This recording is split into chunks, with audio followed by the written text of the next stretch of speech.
Introduction. Once upon a time, Mr. Wendell P. Garrison, the literary editor of The Nation, sent me a picture he had found in a catalog of French books. It represented a very interesting scene. There were the tar baby and Brother Rabbit as natural as life, but Brother Fox was missing. His place had been supplied by Brother Billy Goat, whose formidable horns and fierce beard seemed to add to the old episode a new danger for poor Brother Rabbit. The picture was an advertisement of Les Contes de la Vallée by Frédéric Ortoli. After a while the book itself came to hand, forwarded no doubt by some thoughtful American tourist who had been interested in the tar baby in French. The volume was examined, and in some sort relished, laid aside for future reference, and then forgotten. But one night after supper the children of the household were suddenly missing. There was no romping going on in the hall. There were no voices to be heard on the lawn. There was no rippet taking place in the bedrooms. What could the matter be? Had the storm center moved in the direction of our innocent neighbors? The silence was so unusual that it created a sudden sense of loneliness. But the investigation that followed showed that the youngsters had merely made a temporary surrender of their privileges. Their mother was reading to them some of the stories in 1000. Ortoli's book, and they were listening with an interest that childhood can neither affect nor disguise. I begged permission to make one of the audience. "But you have writing to do," said one of the lads. "It will disturb you," said one of the girls.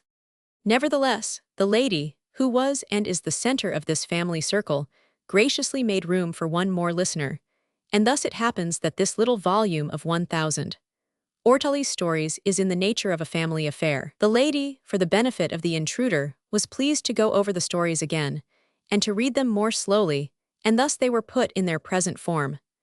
Most frequently I have preserved the swift and piquant rendering, the fluent interpretation that fell from the lady's lips.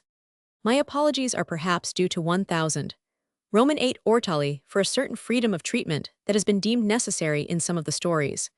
I trust this has not been carried too far, but in some instances it has been necessary to English the characters and incidents as well as the text. Nevertheless, an effort has been made to preserve something of the individuality of 1000 Ortoli, and I think that at least the flavor of it will be found in the stories that follow. J100 H. West End, Atlanta, Ga.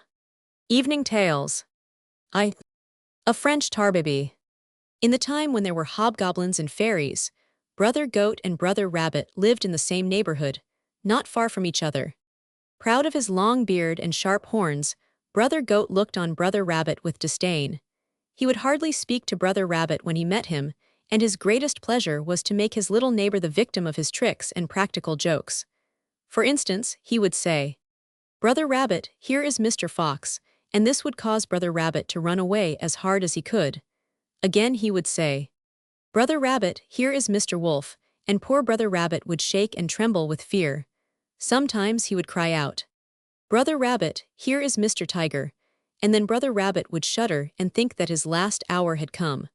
Tired of this miserable existence, Brother Rabbit tried to think of some means by which he could change his powerful and terrible neighbor into a friend. After a time, he thought he had discovered a way to make Brother Goat his friend, and so he invited him to dinner. Brother Goat was quick to accept the invitation. The dinner was a fine affair, and there was an abundance of good eating. A great many different dishes were served. Brother Goat licked his mouth and shook his long beard with satisfaction. He had never before been present at such a feast. "Well, my friend," exclaimed Brother Rabbit when the dessert was brought in, "how do you like your dinner?" "I could certainly wish for nothing better," replied Brother Goat, rubbing the tips of his horns against the back of his chair. "But my throat is very dry, and a little water would hurt neither the dinner nor me." "Gracious," said Brother Rabbit, "I have neither wine cellar nor water. I am not in the habit of drinking while I am eating." "Neither have I any water, Brother Rabbit," said Brother Goat. "But I have an idea. If you will go with me over yonder by the big poplar, we will dig a well." "No, Brother Goat," said Brother Rabbit, who hoped to revenge himself. "No, I do not care to dig a well. At daybreak I drink the dew from the cups of the flowers, and in the heat of the day I milk the cows and drink the cream." "Well and good," said Brother Goat. "Alone I will dig the well, and alone I will drink out of it." "Success to you, Brother Goat," said Brother Rabbit. "Thank you kindly, Brother Rabbit." Brother Goat then went to the foot of the big poplar and began to dig his well. He dug with his forefeet and with his horns, and the well got deeper and deeper. Soon the water began to bubble up and the well was finished, and then Brother Goat made haste to quench his thirst.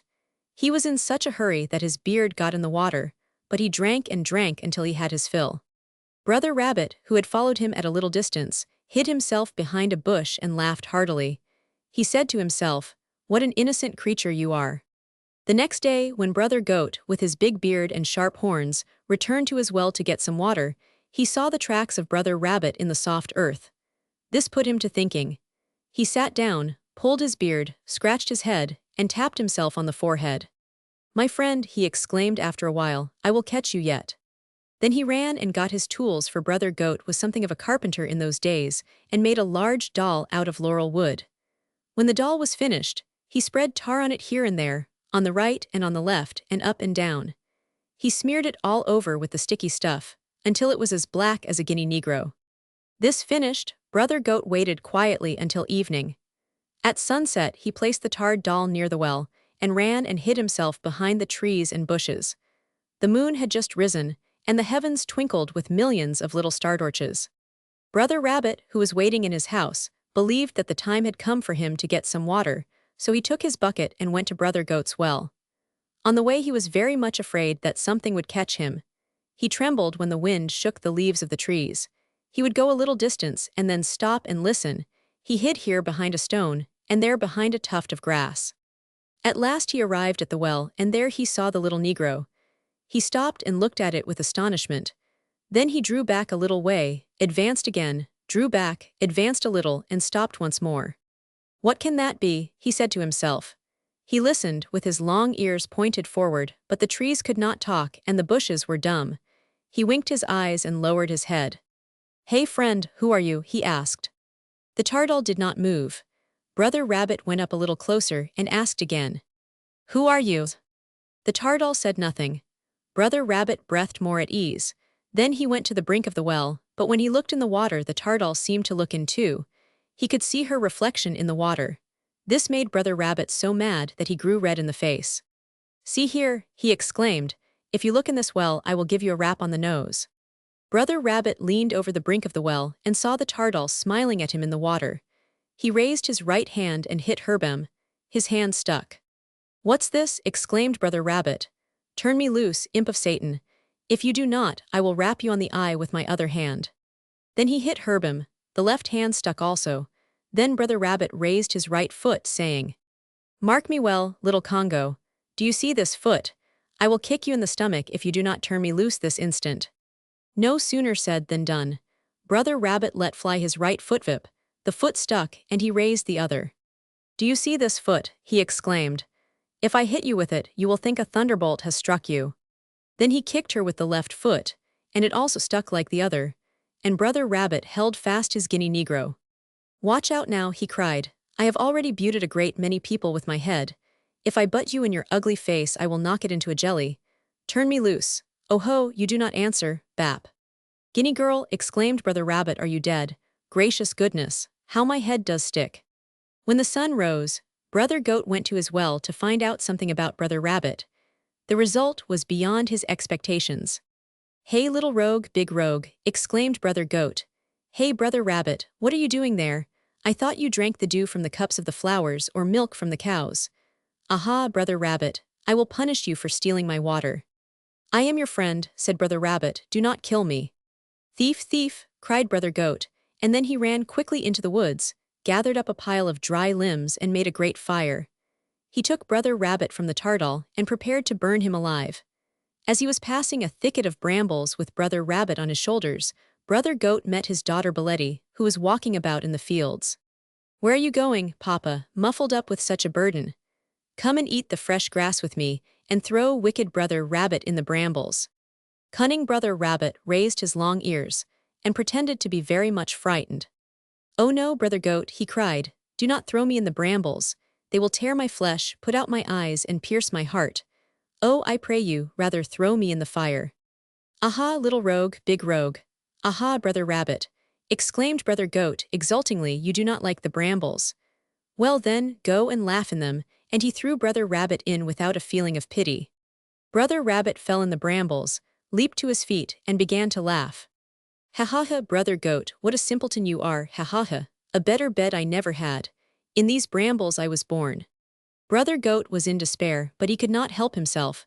Brother Rabbit was safe. A long beard is not always a sign of intelligence. Roman 2. Teensy Duck. Once upon a time, there lived in a village in some country I do not know where, but certainly nowhere near here, an old man and an old woman who were very poor indeed. They had never been able to save a single penny. They had no farm, not even a garden. They had nothing but a little duck that walked around on her 2 feet every day, singing the song of famine. Quack, quack, who will give me a piece of bread? Quack, quack, who will give me a piece of bread? This little duck was so small that she was named Teensy Duck. It so happened one day that Teensy Duck was paddling in the water near the river's edge when she saw a fine purse filled with gold. At once she began to flap her wings and cry, "Quack, quack, who has lost his beautiful money? Quack, quack, who has lost his beautiful money?" Just at that moment, the prince of the 7 golden cows passed along the road. He was richer than all the kings and emperors, but he was mean and miserly. He walked along with a stick in his hand, and as he walked he counted in his mind the millions that he had stored away in his strongbox. "Quack, quack, who lost his beautiful money? Quack, quack, who lost his beautiful money?" cried Teensy Duck. "I have lost it," brazenly exclaimed the prince of the 7 golden cows. And then he seized the purse full of money that Teensy Duck held in her bill, and went on his way. The poor Puddle Duck was so astonished at this, that she could scarcely stand on her feet. "Well, well," she exclaimed, "that rich lord has kept all for himself and given me nothing. May he be destroyed by a pestilence." Teensy Duck at once ran to her master, and told him what had happened.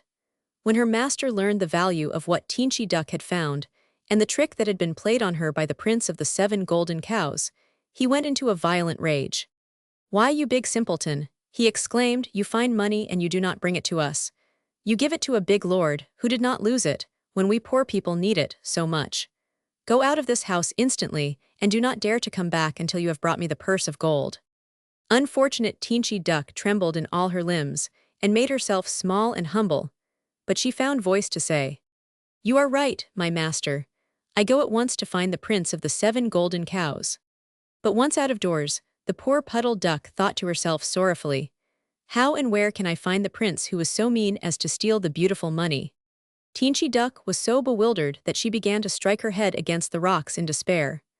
Suddenly, an idea came into her mind.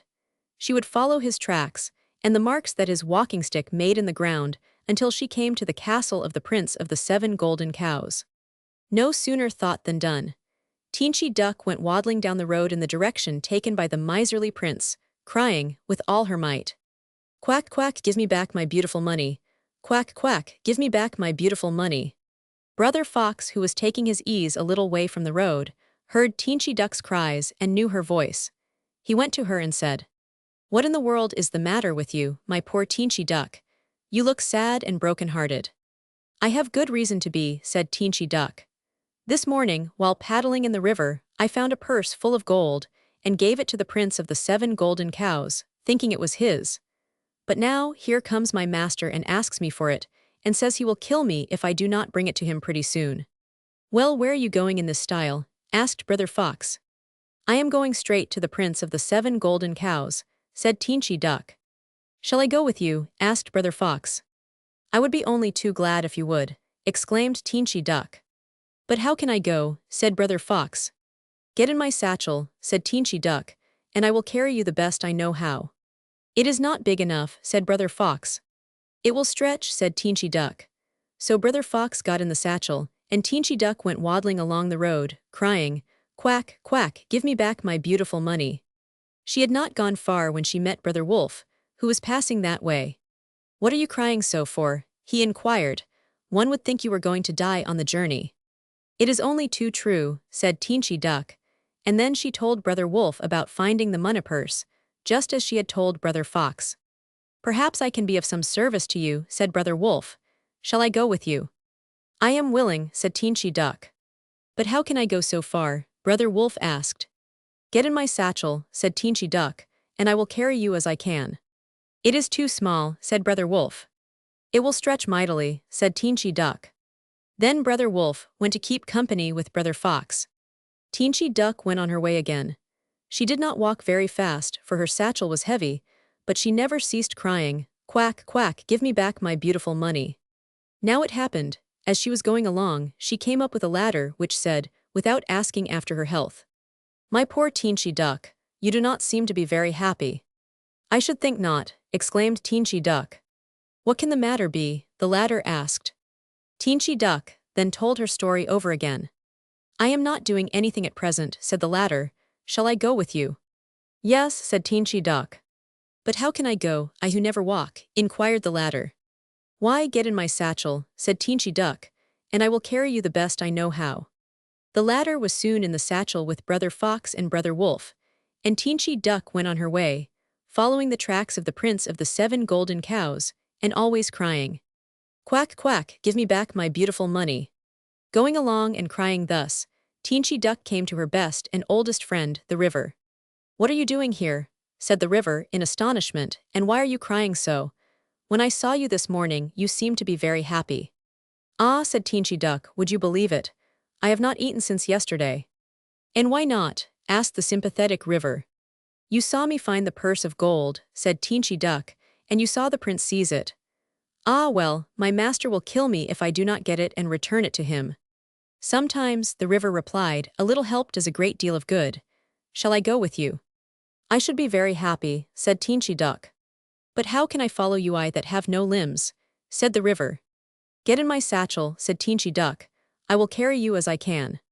Then the river got in the satchel, by the side of the other friends of Teensy Duck. She went on her journey, keeping her eyes on the ground, so as not to lose sight of the tracks of the thief, but still crying for her beautiful money. On her way she came to a beehive, which had a mind to laugh because Teensy Duck was carrying such a burden. "Hey, my poor Teensy Duck, what a big fat satchel you have there," said the beehive. "I am not in the humor for joking, my dear," said Teensy Duck. "Why are you so sad?" "I have been very unfortunate, good little people," said Teensy Duck, addressing herself to the bees, and then she told her story. "Shall we go with you?" asked the bees. "Yes, yes," exclaimed Teensy Duck. "In these days of sorrow I stand in need of friends." "How shall we follow you?" asked the bees. "Get in my satchel," said Teensy Duck. "I will carry you the best I know how." Then the bees shook their wings for joy, and swarmed into the satchel, along with the other friends of Teensy Duck. She resumed her journey, always crying for the return of her beautiful money. She walked and walked without stopping to rest a moment, until her legs almost refused to carry her. At last, just as night was coming on, Teensy Duck saw with joy that the tracks of the Prince of the 7 golden cows stopped at the iron gate that barred the way to a splendid castle. "Ah," she exclaimed, "I have arrived at my journey's end, and I have no need to knock on the gate. I will creep under." Teensy Duck entered the grounds and cried out, "Quack, quack, give me my beautiful money." The prince heard her and laughed scornfully. How could a poor Teensy Duck compel a great lord to return the purse of gold? Teensy Duck continued to cry, "Quack, quack, give me back my beautiful money." It was night, and the Prince of the 7 golden cows ordered one of his servants to take Teensy Duck and shut her up in the hennery with the turkeys, the geese, and the chickens, thinking that these fowls would kill the stranger, and that her disagreeable song would forever be at an end. This order was immediately carried out by the servant, but no sooner had Teensy Duck entered the hennery than she exclaimed, "Brother Fox, if you do not come to my assistance, I am lost." Brother Fox came out of the satchel promptly, and worked so well at his trade that of all the fowls, he found there not one remained alive. At break of day the servant girl, whose business it was to attend to the poultry yard, opened the door of the hennery, and was astounded to see Teensy Duck come out, singing the same old song. "Quack, quack, give me back my beautiful money." The astonished girl immediately ran and told her master, the prince, what had happened, and the wife of the prince, who had at that moment learned all, said to her husband, "This duck is a witch. Give her the money, or it will bring us bad luck." The Prince of the 7 golden cows refused to listen to any advice. He believed that the fox had only happened to enter his hennery by accident. Teensy Duck made herself heard all day, and at night the prince said to his servants, "Take this squalor, and throw her in the stable under the feet of the mules and horses. We will see in the morning what she will say." The servants obeyed, and Teensy Duck immediately cried, "Brother Wolf, If you do not come quickly to my aid, I shall be killed." Brother Wolf made no delay, and it was not long before he had destroyed the horses and the mules. Next morning before day, the servants went to get the animals to put them to the plows and wagons, but when they saw them lying dead, their astonishment was indescribable. In the stable, Teensy Duck stood alone, singing in her most beautiful voice, "Quack, quack, give me back my beautiful money."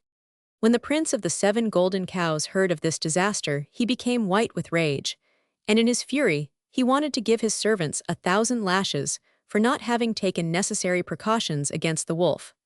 But his wife calmed him little by little, saying, "My husband, give back to Teensy Duck this purse you have taken, or else we shall be ruined." "No," cried the prince, "she shall never have it." All this time Teensy Duck was promenading up and down, to the right and to the left, singing at the top of her voice, "Quack, quack, give me back my beautiful money." "Heavens," said the prince, stopping his ears, "I am tired of hearing this ugly foul squall and squawk. Quick, throw her in the well or the furnace, so that we may be rid of her."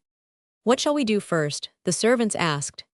"It matters not," said the prince, "so long as we are rid of her." The servants took Teensy Duck and threw her in the well, thinking this the easiest and the quickest way to dispose of her. As Teensy Duck was falling, she cried, "Come to my assistance, good ladder, or I am undone." The ladder immediately came out of the satchel and leaned against the walls of the well. Teensy Duck came up the rounds, singing, "Quack, quack, give me back my beautiful money." Everybody was astonished, and the prince's wife kept saying, "Give this witch her money." "They would say that I am afraid of a Teensy Duck," said the prince of the 7 golden cows. "I will never give it up." Then, speaking to his servants, he said, "Heat the oven, heat it to a white heat, and throw this witch in." The servants were compelled to obey, but they were so frightened that none dared touch her. At last, one bolder than the rest seized her by the end of the wing and threw her in the red-hot oven. Everybody thought that this was the end of Teensy Duck, but she had had time to cry out, "Oh, my dear friend River, come to my assistance, or I shall be roasted." The river rushed out and quenched the fire and cooled the oven. When the prince went to see what was left of Teensy Duck, she met him and began to repeat her familiar refrain, "Quack, quack, give me back my beautiful money." The prince of the 7 golden cows was furious. "You are all blockheads," he cried to his servants. "You never knew how to do anything. Get out of here, I will drive you off the place. Hereafter I will take charge of this fiend myself." That night, before retiring, the prince and his wife went and got Teensy Duck, and prepared to give her such a beating as they had no doubt would cause her death. Fortunately, Teensy Duck saw the danger and cried out, "Friend bees, come out and help me." A buzzing sound was heard, and then the bees swarmed on the prince and his wife, and stung them so terribly that they became frightful to behold. "Return the money to this ugly witch," groaned the unfortunate wife. "Run, or we are done for." The prince did not wait to be told twice. He ran and got the purse full of gold, and returned it to Teensy Duck. "Here," said he, "I am conquered, but get out of my grounds quickly." Full of joy, Teensy Duck went out into the road singing, "Quack, quack, I have got my beautiful money. Quack, quack, here is my beautiful money." On her way home, she returned the friends that had aided her to the places where she had found them, thanking them kindly for their assistance in time of need. At break of day, Teensy Duck found herself at her master's door. She aroused him by her loud cries. After that, the family was rich, but the master and mistress were not happy, for they knew the money did not belong to them. Teensy Duck was well taken care of, and grew to be large and fat. If she went to the village pond at all, it was only to take a bath with her comrades, and to tell a certain duck of her remarkable exploit of recovering the beautiful money. Roman 3. Mr. Snail and Brother Wolf. One night, in the season when the hawthorn flowers were blooming and perfuming the air, Brother Wolf came out of the woods and ran down the hill in a brisk gallop. A little snail saw Brother Wolf, a little snail, who, to accommodate himself, carried his house on his back and his horns on his head. He was a very funny little snail, and as Brother Wolf was passing, he laughed aloud. "Ha ha ha, hee hee hee." Hearing this, Brother Wolf paused, turned around and said, "Why do you laugh, little snail?" "Why do I laugh?" exclaimed Mr. Snail. "Yes," said Brother Wolf. "Do you see anything ridiculous about me?" "No, Brother Wolf," said Mr. Snail. "On the contrary, you make a very fine appearance. You have on your Sunday clothes, and you are handsome indeed." "No, Brother Wolf, you are not at all ridiculous." "Why then this laughter?" inquired Brother Wolf. "Answer me at once, for I am in a hurry. Speak this instant, or it will not be well for you." "Do not get angry, Brother Wolf. It is not worthwhile. I only laughed to see you running so fast when neither dogs nor men were pursuing you. Where are you going in such a hurry?" "I am going to the city," said Brother Wolf. "To the city," exclaimed Mr. Snail. "What do you propose to do there?" "I want to see my brother, who is sick in the menagerie. He has written me to come to him." "That is very queer," said Mr. Snail. "I am going to the city also." "Bosh!" exclaimed Brother Wolf contemptuously. "Hens will have teeth and so's side pockets before you get there." Mr. Snail felt himself somewhat insulted at Brother Wolf's remark, and replied, "I do not know how long it takes a hen to have teeth, but one thing I do know, and that is, that I will arrive in the city before you do." "You have no legs, and you carry your house on your back," said Brother Wolf. "How will you manage to get there?" "Do not trouble about that," said Mr. Snail. "My house is mine, and I do not need legs. I will be in the city before you." "You make me very tired with your talk," said Brother Wolf. "If you are not joking, let us wager a breakfast that you do not get there first, that is, if you are not joking." "Very well then," said Mr. Snail, "let it be a breakfast. I even give you 3 jumps in advance, and after that you may gallop." While Brother Wolf was making ready for the start, Mr. Snail crawled up on his tail. When the signal was given, the wolf hurried on, going very rapidly and without a moment's rest. He arrived in the city the next day, but found the gates closed. Brother Wolf knocked very hard and waited for someone to come and admit him. During this time, Mr. Snail dropped on the ground and climbed on the wall. "Is that you, my friend?" he exclaimed. "I have been waiting for you a long time. I am hungry now and want my breakfast." Roman 4. The Lion's Secret. Once upon a time there were 2 brothers who were orphans. The oldest was named Mahabane and the youngest Lovalek. These unfortunate children had been beggars since they were 6 years of age.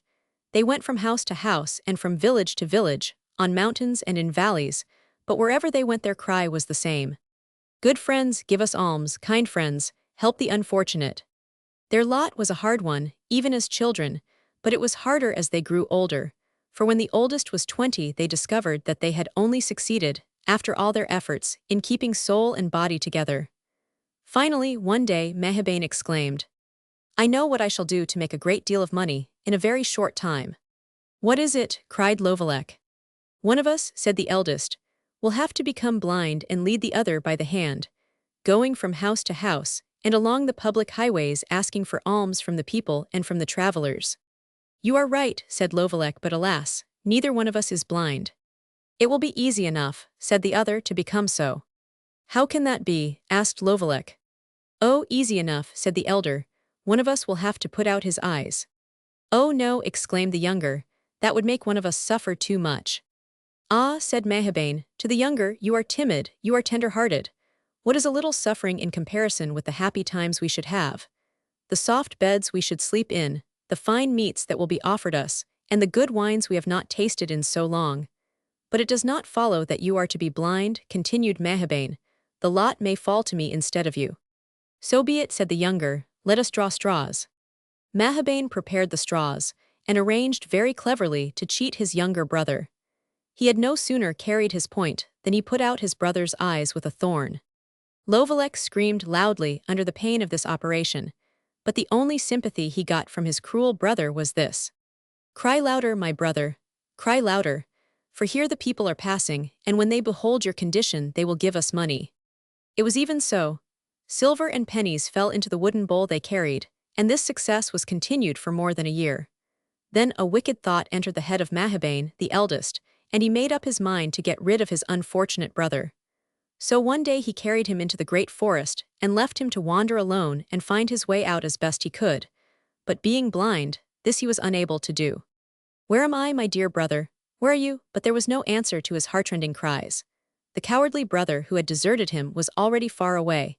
It was long before Lovalek, the blind one, would believe that his brother could be cruel enough to desert him. He called and cried for the absent brother, but the only answer he heard was in the mocking echoes. Night came, and he was tired, hungry, and thirsty. Despair seized him, and he continued his lamentations. "Ah, my brother, how cruel you have been to forsake me. Is it my fate to die of hunger at the foot of this tree, or become the prey of the ravenous beasts that roam through this forest? No, better 1,000 times that I should die at once." With this, the unfortunate brother climbed the tree, at the foot of which he found himself, groping his way up the trunk, and was preparing to throw himself to the ground to end his existence then and there, when he heard in the forest, near at hand, the terrible roaring of a lion. At this sound the leaves and branches of the tree trembled, and the blind unfortunate paused. The roaring of the lion, as it seemed, was a call to the wolf, who soon made his appearance at the foot of the tree. "You are late, wolf," exclaimed the lion. "Where do you come from?" "I have been at Offenborough," said the wolf, "where I have tasted human flesh. There everyone is dying of thirst, and the people are too weak to protect themselves. That is why I am late." At this the lion laughed heartily. "I know," said he, "how water can be procured for the inhabitants of the city." "But how can this be done?" the wolf inquired. "It is easy enough," said the lion in his positive way. "Take a small piece of the root of this very tree under which we are standing, and strike 3 times on the rock in the middle of the city, saying, 'Come, gentle dew from the skies. Refreshing fountains rise. O rivers, greet men's eyes.' And immediately water, fresh and clear as crystal, will flow, and it will flow in sufficient abundance to satisfy the needs of all." "You are wise," said the wolf. "Can you not give me some other useful information?" "Yes," said the lion, "I can tell you a remedy that will cure all sorts of maladies and infirmities." "What is that?" said the wolf. "To succeed in the art of medicine," said the lion, shaking his mane and beard, "one has only to take the inner bark of this same tree and apply it to the seat of the disease. For example, if one is blind, a portion of the inner bark of the tree would have to be applied to the eyes." "That is very strange," said the wolf, "and I will remember it. But now tell me from whence you come. I have not seen you for many days." "I have just arrived from the city of the famous king, whose beautiful daughter now lies dangerously 99. "And how did the famous king's beautiful daughter come to be ill?" inquired the wolf. "Well," said the lion, "as I was passing over the mountain of Aventin, I met the king's daughter riding on a palfrey. She was smiling on all and giving alms to every unfortunate she met. She was so beautiful, with her great blue eyes, and so simple and so good, that it made me lonely and lovesick, so I caused to be sent her a terrible malady which will consume her, and today she should be dying." "Do you think," said the wolf, "that the inner bark of this tree would cure the sick princess?" "No," said the lion. "It would not be sufficient in this case, for the princess has an evil spirit for an enemy, and she will have to be treated differently. To be cured, she must be given the blood of a frog mixed with muscadine wine, and the second day she must eat the frog's heart cooked in the juice of a fig." Here the lion paused, and the wolf inquired, "Have you no more good news for me, good friend?" "No," said the lion. "Then good be until next year," said the wolf, "when we will meet at the same time and place." The wolf and the lion parted, each going his way through the forest. "So then," exclaimed Lovelec, the blind man, who had been sitting in the tree, "I have not been deserted by Providence after all. These beasts have told me secrets that will surely be useful to me hereafter." The sun had arisen, and the birds began to sing. Lovelec came down from the tree and took a piece of the inner bark thereof and rubbed it on his eyes. Suddenly he found that his eyesight had been restored to him, and the happy man danced around in a transport of joy. He saw the skies, the birds, the flowers, and above all the sun. He was happy once more. He placed the bark in his bosom and pressed it there, after securing a quantity of the precious medicine. He did not forget, also, to procure a piece of the root of the tree, in order that he might be able to give water to the unfortunate inhabitants of Offenborough. After making these preparations, the young man started on his journey. He traveled for many days and crossed many rivers. He was nearly at the end of his journey, but he was as poor now as when he started, and his clothes were in tatters. He had no money, but his riches were all in his heart. He met a priest. "Good morning, parson," said he. "Can I enjoy your hospitality?" "No," said the priest. "My house is too small and I have no place for you." He met the mayor. "Good day, Mr. Mayor," Lovelec exclaimed. "Will you give me something to eat?" "Go away, you tramp, or I will have you arrested this instant," cried the mayor. He met the lord of the castle. "Good day," said the traveler. "I am cold, your lordship. Can you give me some clothing to wear, something to hide my nakedness?" Then the lord of the castle called to his servants, and directed them to give the beggar 100 lashes, and the unfortunate young man was beat, and left for dead on the way. A poor girl, passing by, saw him lying on the ground and bent over him tenderly. Then she called assistance and had him carried to her home, where she watched over him constantly, weeping and praying that he might recover. At last Lovelek recovered, and said to the young girl who had rescued him, "My guardian angel, what has happened since I have been ill? What is the news in the city?" "There is nothing new," said the young girl. "Everyone is the victim of the water famine." "What a misfortune!" cried the young man. "Let us go at once to the relief of these poor people." Although Lovelek was scarcely able to walk, he leaned on the arm of the young girl and was preparing to go, when, all of a sudden, he remembered the pieces of bark he had secreted in his bosom. He took a portion of this, rubbed himself, and at once the pains in his limbs disappeared, and he was made whole again. The young girl was astonished at this sudden change, as well she might be, and her surprise continued until they had arrived in the center of the great city. Once there, however, the young man recognized the rock that had been described by the lion. Without loss of time, he took the piece of the root of the tree that he had procured and struck the rock 3 times, crying, "Come, gentle dew from the skies. Refreshing fountains rise. O rivers, greet men's eyes." At once there was a mysterious noise in the rock. It parted in twain, and the water gushed forth in an abundant supply. The news of this miracle spread abroad in the city, and the inhabitants came with their jugs and vessels to obtain a supply of water. All quenched their thirst, and were happy. They embraced each other, and made ready for celebrating the event with festivities.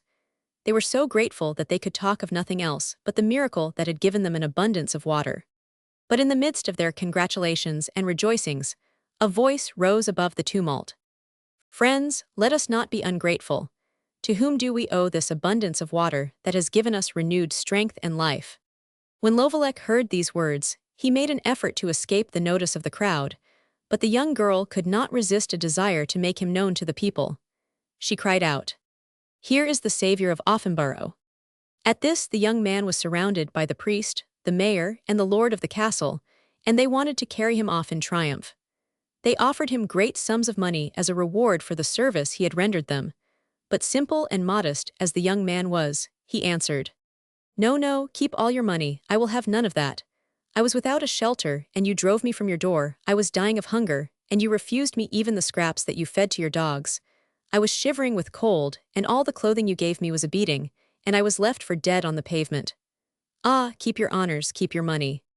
At these sad words, and fearing that the young man would destroy the source of their water as quickly as he had discovered it, the men, women, and children fell on their knees before him and begged for mercy. He bade them rise, and he was weeping as he spoke. "Your kindness is my best revenge." Then the people asked Lovelek to make his home among them. "No, no," he answered, "I have a great deal of good to do as I journey through the world, and those who are suffering cannot afford to wait." The people of Offenborough, however, persuaded him to accept a magnificent carriage and horses. They clothed him in fine linen and gave him money to go on his way. "When will you return to us?" inquired the people. "Very soon, perhaps, my friends," cried Lovelek, and with that his driver whipped up the horses, and the young man was soon lost to view. After so long a time, Lovelek, arriving at the city of the famous king, went immediately to the palace door and knocked. "What will you have?" said the king, who went to the door. "Living in a far-off country, I heard that your daughter is sick, and I have come to cure her." "Alas," cried the king, "you have come in vain. All the great physicians of the world have exhausted their science in her behalf, and I am in despair." "You must have courage," said the young man. "Your daughter will be cured in a few days." "Stranger," said the famous monarch, "if you can work such a wonderful miracle as this, all that I have is yours. The riches that will fall to you will be beyond computation. You shall have millions of gold pieces, 100 towns and 10 provinces shall be yours, and you may even command my crown if you succeed in curing my daughter." Then Lovelek thanked the famous king and said, "Leave me alone a little while, as it is necessary that I should gather some herbs that belong to the medicine which I desire to give your daughter." Then the famous king went weeping to his daughter's bedside. The young man went down into the garden and caught a frog, and went to the apartments that had been provided for him. "Quick," he exclaimed to one of the servants, "bring me a knife and a plate and some green figs. And you," he said to another, "make a big fire, and do not forget to fetch a frying pan." Everything was ready in a short time, and Lovelek went to work, having first made sure that there was nobody near to watch him. He first killed the frog and mixed its blood with muscadine wine. Then he took out the heart and cooked it as the lion had said. This mixture prepared, the young man went before the king's daughter. "Powerful princess," he exclaimed, 58 drink of this wine, for it is renewed life that I give you. The princess drank one swallow, and immediately pushed the cup from her. "I am poisoned," she cried, "I feel that I am dying." "Drink, princess, drink," exclaimed the young man, "for it is an evil spirit that possesses you." Then the young girl took the rest of the draught, and was immediately relieved. "Ah, I am better," she exclaimed, "I feel my strength returning. Thanks, thanks, my benefactor." The next day, Lovelec presented her with the heart of the frog, cooked according to the lion's directions. "Eat this meat," the young man said, "and all your troubles will be over." Then the sick girl ate bravely of the queer morsel, and was immediately restored to health. My father," she cried, "here is your daughter who is restored to you. See my bright eyes and my rosy cheeks." Then she laughed and sang, and with a smile she again thanked her benefactor. The old king was nearly crazed with joy, and more than once he went to the young man and embraced him, but that seemed insufficient as an expression of the gratitude that he owed the doctor, and he was loaded with presents of all sorts. He had caskets of gold, precious stones, villages and castles, and more riches than he could wish for. One day the king said to him, "My son, I want to give you my daughter's hand in marriage, and my crown, if you will accept it." "Your Majesty," said Lovelec, "permit me to think over your proposition. I desire to return to a foreign country to arrange my affairs, and later I can give you an answer." "Go, my son," said the king, "but return quickly. The hours seem long to those who love and wait." The young man went away that very day. Where he was going he alone knew, but his horses seemed to know where his heart turned, and he soon found himself on the way to Offenborough, where one poor woman had had pity on him. It was not long before he had reached the end of his journey. He stopped at the best hotel and had a magnificent dinner set before him.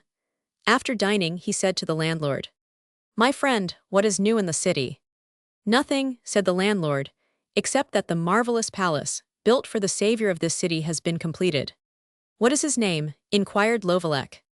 "Alas, no one knows," said the landlord. "He was merely passing through this land to a foreign country, where he had other good deeds to perform.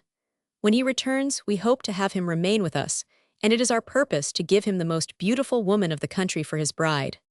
Good night," said Lovelec with a smile and went to bed. But the news of his arrival spread through the village, and on all sides the grateful people came to see him and congratulate him. The mayor of the town called on him, made a beautiful speech, and invited him to take possession of the marvelous palace. "What will I do with it?" asked Lovelec. "I am alone and have no family." "Then get you a wife," said the mayor. "You are right," said Lovelec. "Tomorrow I will choose me a wife from the beautiful girls of this village." The next day the maidens were gathered on the lawn before the church. The young man inspected them carefully, but he could not find among them the girl who had befriended him, and for whom he was searching. The day after, the working girls were ranged on the lawn, and among these, the simplest and the most beautiful, he found the maiden who had given him aid in the hour of need. This maiden he selected to be his wife in preference to the princess in the far country. He married her and was living happily, when one day a beggar, clothed in rags 63, made his appearance at the castle door and asked for alms. "You seem to have seen trouble," Lovelec said. "Yes," said the beggar, "and I have deserved it all." With that he went on to relate, amid tears and sobs, how, many years before, he had robbed a brother of his eyesight. Lovelec had already recognized him, but he permitted the poor man to tell his story, and then made himself known. And after that they both lived happily together in the palace which the gratitude of the people had provided. V. The King and the Lapwings. One day the great king of the magicians and sorcerers was leaving his country to visit a neighboring queen. He was leaning on his walking stick, having been traveling since the break of day, when the sun rose and spread his beneficent rays over all nature. The birds sang blithely, and the little crickets in the grass made themselves noisy. But the king, while enjoying the scene and the sounds around him, went forward without delay. The sun shone brightly, the birds were joyous, and all nature seemed to be happy, but the king suffered from fatigue. Great beads of perspiration broke out on his forehead 65, and he longed for a cloud that would give shade and coolness. The earth seemed to be a furnace. The sun spread its great rays of light, and the cloud came not. The king begged for a clump of woods that he might have the benefit of shade, and for a stream of cool and sparkling water that he might quench his thirst. The road was long and dusty, and the wells were dry. But in the air, far away, appeared the king of the lapwings. He bore in his beak a draught of water, and his wings were dripping wet. Faster than the wind, he made his way to the dying king. "Ah," said the bird, "it was indeed time that I came," and with the end of his wing, as tenderly as would a mother, he washed the face of the unfortunate king, and placed between his lips the water he held in his beak. The king revived and opened his eyes. "Ah, thou," he exclaimed, "who gave me back my life, I am hereafter under all obligations to you." "Wait a moment, your majesty," said the king of the lapwings. "Thirst still devours you, but have hope. Behold in the distance my faithful subjects, who come forth, each one carrying at the end of its wings the delightful refreshment you have longed for."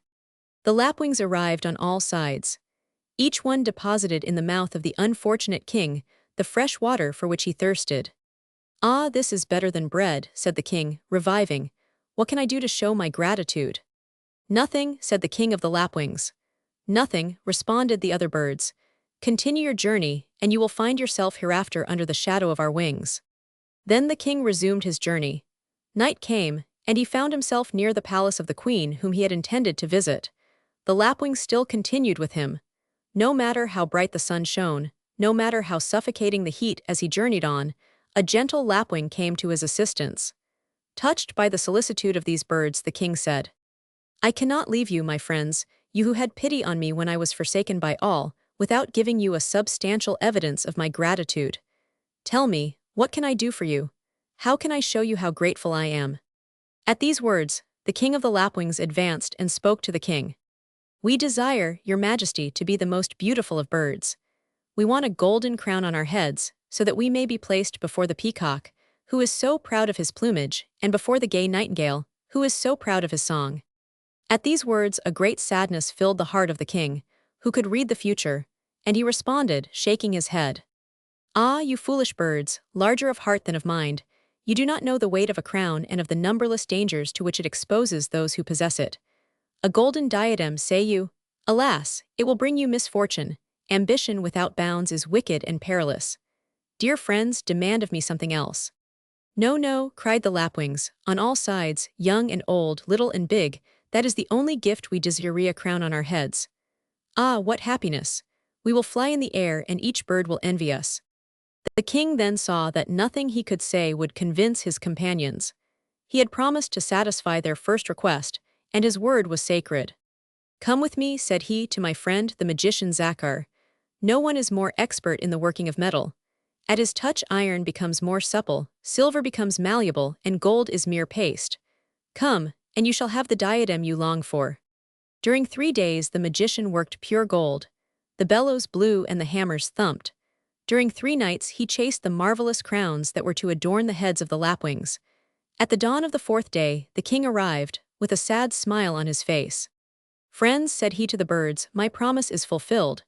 Take these diadems, which are masterpieces of art, and go whither your destiny calls you." At these words, the lapwings uttered loud cries of joy. "Go, go," cried the king, "escape from man or you are lost." Without understanding his warning, but obeying the command of the powerful king, the lapwings took flight, filled with joy and happiness. They went here and there, flying to the tops of the mountains and descending to the depths of the valleys, telling of their good fortune to all their friends both far and wide. When the other birds saw the crowns with which the heads of the lapwings were encircled, they paid due homage to the symbols.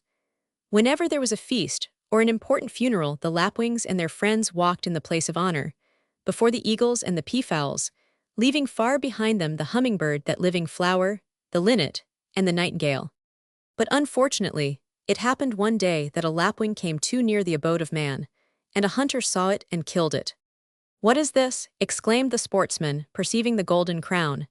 Seizing it, he ran quickly to the jewelers. "Worker in metals," said he, "see this marvelous diadem the lapwing carries. Of what metal is it made?" The jeweler took the crown, turned it on all sides, and looking at it with greedy eyes, exclaimed, "It is of pure gold, and if you will part with it, I will pay you 100 shekels." When the other sportsmen found out the value of the ornament that the lapwings wore on their heads, they made haste to go into the country, and they pursued the lapwings, wherever they could find them. New weapons were invented, and the hunters watched day and night, killing all the lapwings that were so unfortunate as to appear in sight. "Lord, have mercy on us," exclaimed the lapwings, "and blind the eyes of the cruel men who are killing us." But the crown of the lapwings was so brilliant that it resembled the sun's rays, and even in the darkness it shone like the stars. There was no rest or escape for these unfortunate birds. The dark night, even, was as fatal to them as the day. The huntsmen pursued them with so much vigor that only 10 remained alive. "What shall we do?" asked the king of the lapwings, who had not yet been destroyed. "Let us go and implore the great king to relieve us of these golden crowns that are the cause of all our misfortunes." Immediately the lapwings started on their journey in search of the great king. Some of them stopped by the way, so that only a few reached the king's throne, where they were welcomed, the powerful ruler talking to them kindly as he would have talked to faithful friends. "Lapwings with the golden diadems, my dear companions, what can I do to please you this day?" "Great prince," they replied, "you can give us our lives by removing these unfortunate gifts that adorn our heads, by taking away these golden crowns that have been the cause of all our misfortunes." "I will grant your desire," said the great king, "but in remembrance of your kindness to me, you shall hereafter wear a diadem of feathers. But bear in mind that happiness is not in the gift of the great or the rich, but that it only belongs to those who earn it." Thereafter the lapwings were no longer pursued by man, and they were happier with their modest tuft of feathers than they had been with their golden diadem. Romans 6. The Rooster, the Cat, and the Refook. The story of the rooster. Once on a time there were 3 brothers who were orphans. The oldest was called Jack, the second was called John, and the youngest was known as Jack John. Their father was a poor laborer, who was compelled to get up in the morning when the roosters crew for daylight, and he worked all day and until very late in the night. He found it a hard matter to earn his daily bread, and it was only with a great deal of toil and trouble that he could provide for his little children. When the mother was alive, they could manage to make both ends meet, but after she died, it seemed that everything was changed. The ground was less fertile, and the rains were less frequent, and the crops were smaller than they had been. In short, matters were in such a condition that the family had fallen into the most abject want. And to add to all this, during a very cold winter, their father died, leaving them alone. As may be supposed, the children cried and mourned a long time, but at last, as is natural with children, they ceased to grieve. After a while, when all had ceased to mourn, the oldest said, "The land has been a curse to us. Let us divide the inheritance of our father and go abroad. Perhaps we can make our fortunes elsewhere." "What inheritance do you speak of? What riches have we?" inquired Jack John. "I know not, my dear brother," said the eldest. "Let us make an inventory, and then we will see." The inventory was made without any trouble, and after paying a few just debts there was nothing left but a cat, a rooster, and a refook. The brothers thereupon, in order to be perfectly fair, had to draw lots. The short straw gave the rooster to Jack, the cat to John, and the refook to Jack John. Then the 3 brothers embraced each other affectionately, and promised to meet at the old homestead as soon as they had made their fortune, and each took a different road. After traveling a long time in the plains and on the mountains, always keeping ahead, Jack, the eldest, reached a great kingdom belonging to Prince Calimer. Jack's journey had been a long 178, and the sun was disappearing little by little, and the night coming on rapidly. "Ah, how tired I am," exclaimed Jack, "if I could only find a tavern where I could rest." He had hardly ceased to speak when, at a turn in the road, he saw a beautiful castle, built on a rock, like an eagle's nest, and flanked on both sides by 12 towers. "This is the very thing," said the tired traveler, and he announced his arrival by lifting the heavy knocker of a brass door. "What do you want?" said a voice from the inside. "I want a lodging place," said Jack, "for myself and my little companion." "The master of this house," said the porter, opening the door, "never refuses hospitality to those who demand shelter. Come in, and make yourself at home." When Jack had entered, the friendly porter inquired, "My friend, have you dined this afternoon?" "My faith, no," exclaimed Jack. "My wallet is empty, and it has been empty since morning." "Come to the table then," exclaimed the porter, pushing Jack along the wide hallway. "Eat and drink and spare nothing, for you are the guest of His Most Powerful Majesty King Calimer." Jack did not wait for a second invitation. He hurried to the dining room and ate his fill, and his rooster with the golden feathers ate heartily of the crumbs that fell from the table. As it was already late, the porter made haste to prepare a bed for the wayfarer, and Jack soon fell asleep, with the rooster perched on the headboard of his bed. It so happened that in that country, those who served King Calamer had to go and search for day every morning. They not only had to search for day, but they had to hunt for the place where it could be found.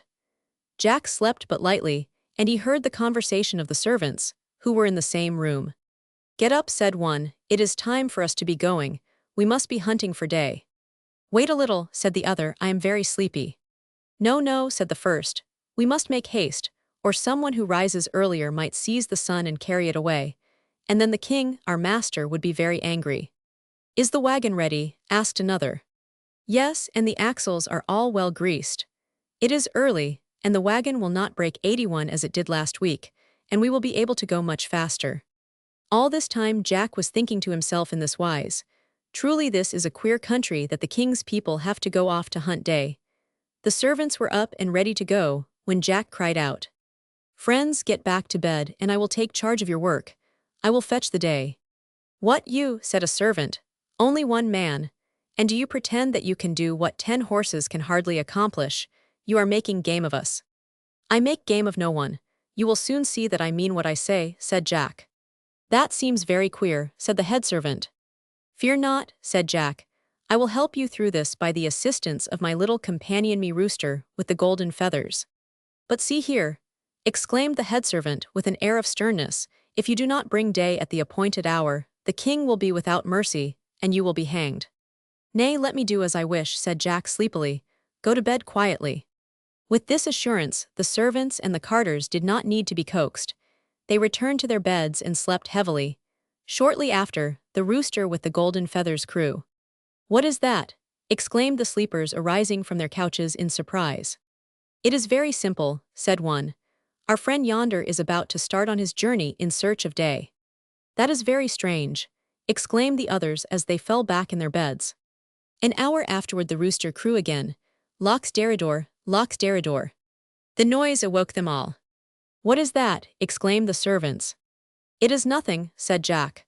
"My little companion is merely telling me that he has returned from his journey in search of the day. Get up and see."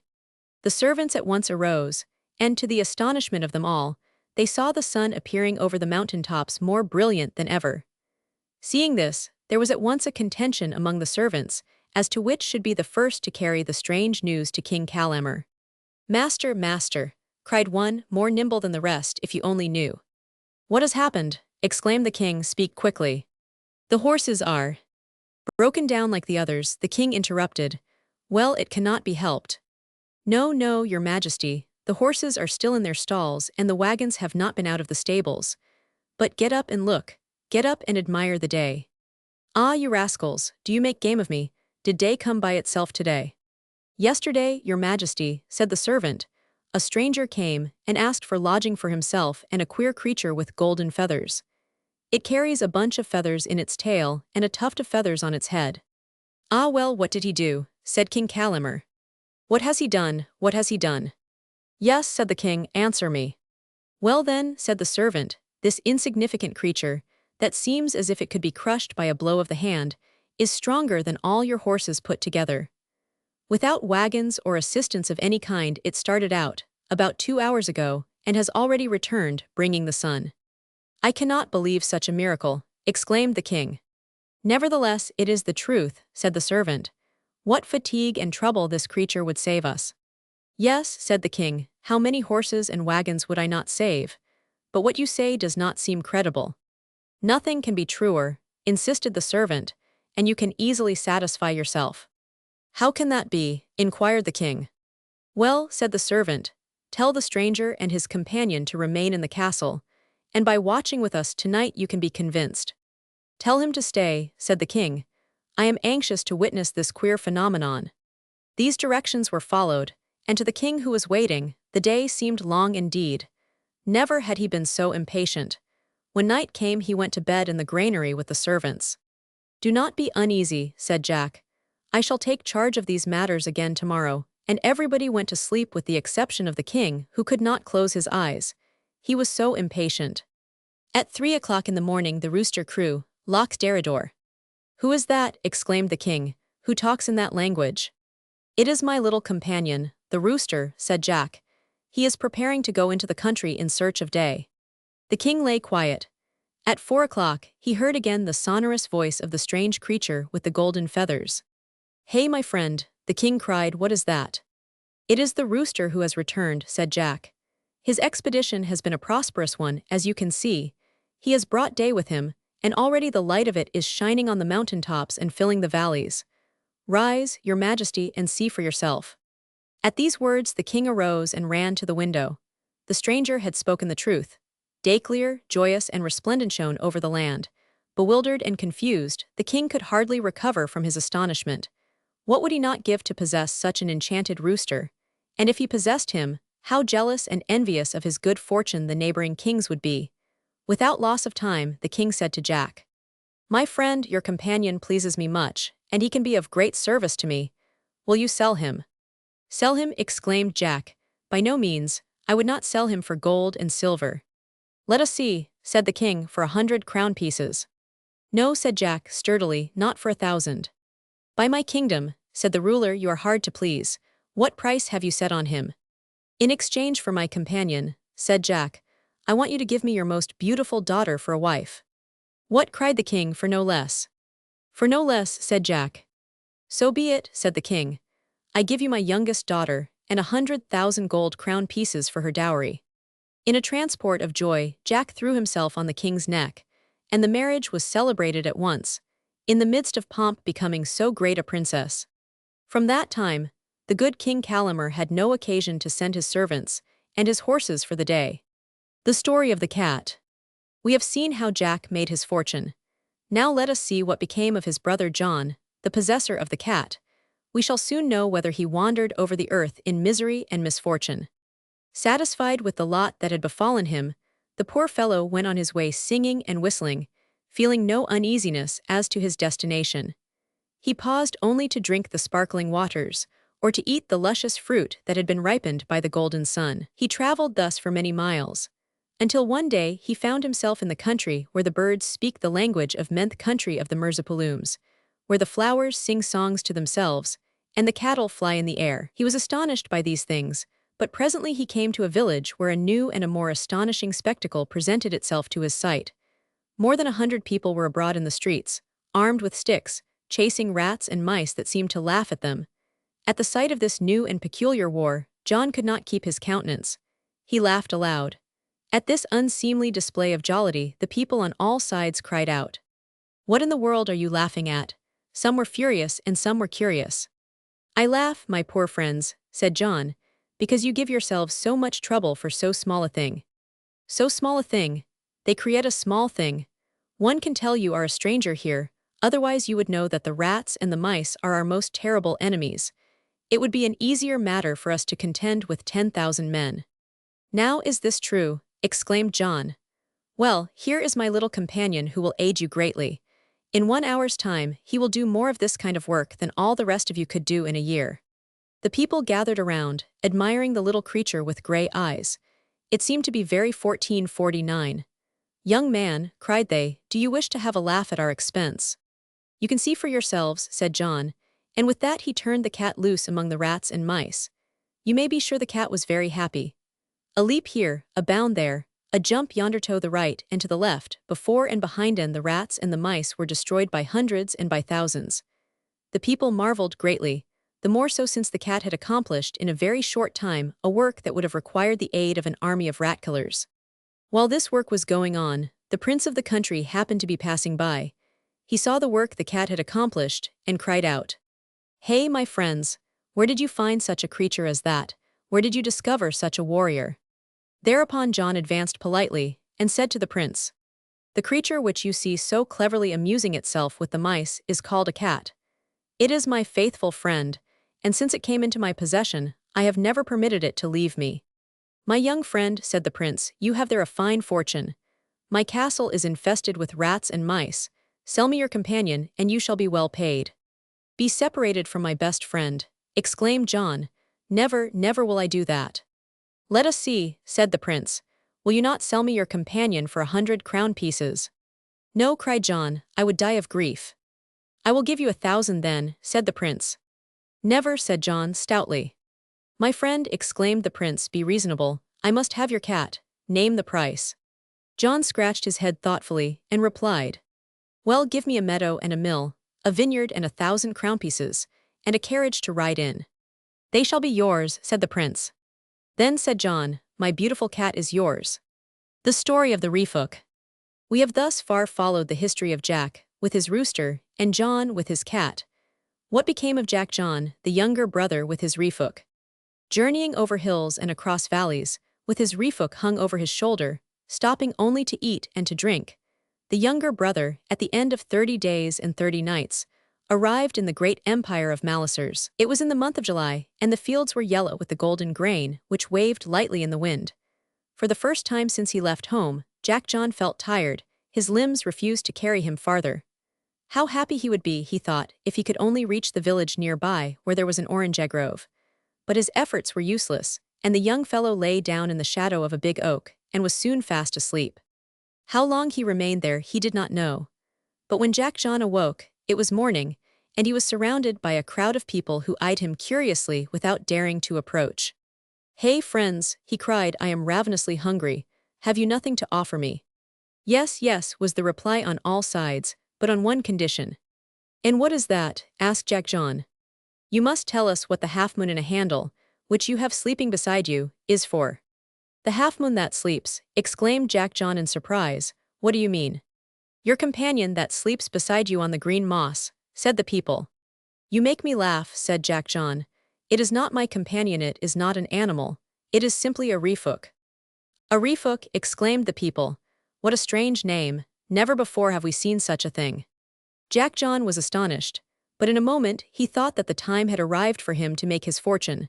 So he said, I see that your grain is ripe, it is time to harvest it, how do you cut it? Like everybody else, said they, we gnaw it with the teeth. That must be tedious, said Jack John. Oh, there are hundreds of us to do the work, said the people. And how long does it take you to complete the task? Asked Jack John. 2 or 3 months only, the people replied.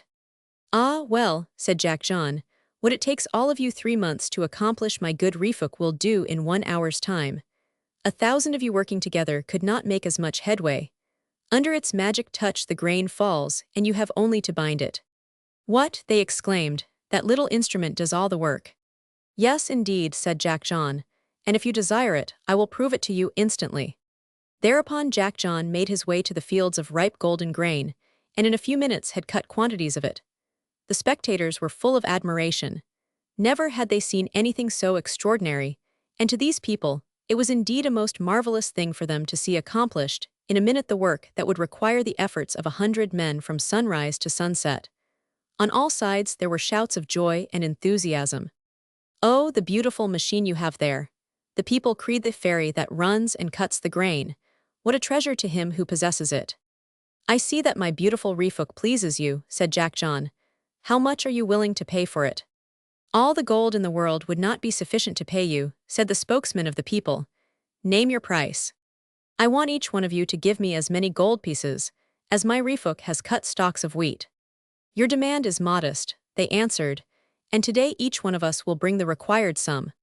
After this, Jack John was lifted on the shoulders of the multitude and carried to the neighboring village, where he was treated with great honor. And for a little more he could have become king. Soon, on all sides, the people brought sacks of gold, and such was its weight that 10 mules were required to carry it. Jack John, however, did not stay very long in this empire. He rightly thought that no country is so beautiful as one's birthplace, and at the end of a few weeks, he arrived at his native village, where he found his 2 brothers, who had been as successful. Our good fortune, exclaimed the eldest, has made us rich, and now it ought to make us happy. Romans 7. The Mysterious Island. A rich lord, who was at the same time the best of men, wishing to contribute to the happiness of one of his slaves, set him free. He equipped a vessel with a white prow and a golden stern, and said to his old servant, Go out into the world, navigate the seas, and choose a country that will please you, and always remember to do what good you can on the way, and remember also to avoid evil. The grateful slave set sail, but he had journeyed only a few hours when a terrible tempest arose, and it was so violent as to throw him on an island that seemed to be deserted. The unfortunate man had lost his vessel and all his merchandise, and he was the victim of despair. When he landed on the island, the sole survivor of his expedition, he gave himself up to grief and went forward friendless, alone, and in the direst poverty, not knowing where to direct his steps. But he was soon to be made supremely happy, for he discovered a path that was scarcely perceptible. He followed it with eagerness, and soon arrived at the top of a high mountain, from which he could see a great city. He made haste to go in that direction, but what was his astonishment when, on approaching the city, he found himself surrounded by a great concourse of people, crying out in transports of joy. The drums beat loudly and the trumpets sounded, and on all sides the heralds exclaimed, "Men, here is your monarch." At last the slave and his cavalcade arrived in the city, and with great pomp he was installed in a marvelous palace, where the kings of the country had lived. The fortunate slave was taken in charge by the servants of the palace, and robed in fine purple garments, and his head was crowned with a diadem. Then the principal lords of the realm, in the name of the people, swore allegiance to him, and the obedience and fidelity due unto sovereigns. The happy monarch for a long time believed that he was dreaming. His good fortune seemed to him to be a whim result of circumstance. However, after a long time he realized the full measure of his responsibility, and thought to himself, what does all this signify? What does Providence wish me to do? This worried him night and day 104, and finally he sent for the wisest lord in his kingdom. "Vizier," he asked, "who made me your king? Why do the people obey me? And what is to become of me?" "You must know, great king," responded the minister, "that the genii who inhabit this island have asked the good Lord to send them each year a child of Adam to reign over them. These vows the great being has deigned to answer, and every year on the same day a man lands on our coast. At such time the people are filled with transports of joy.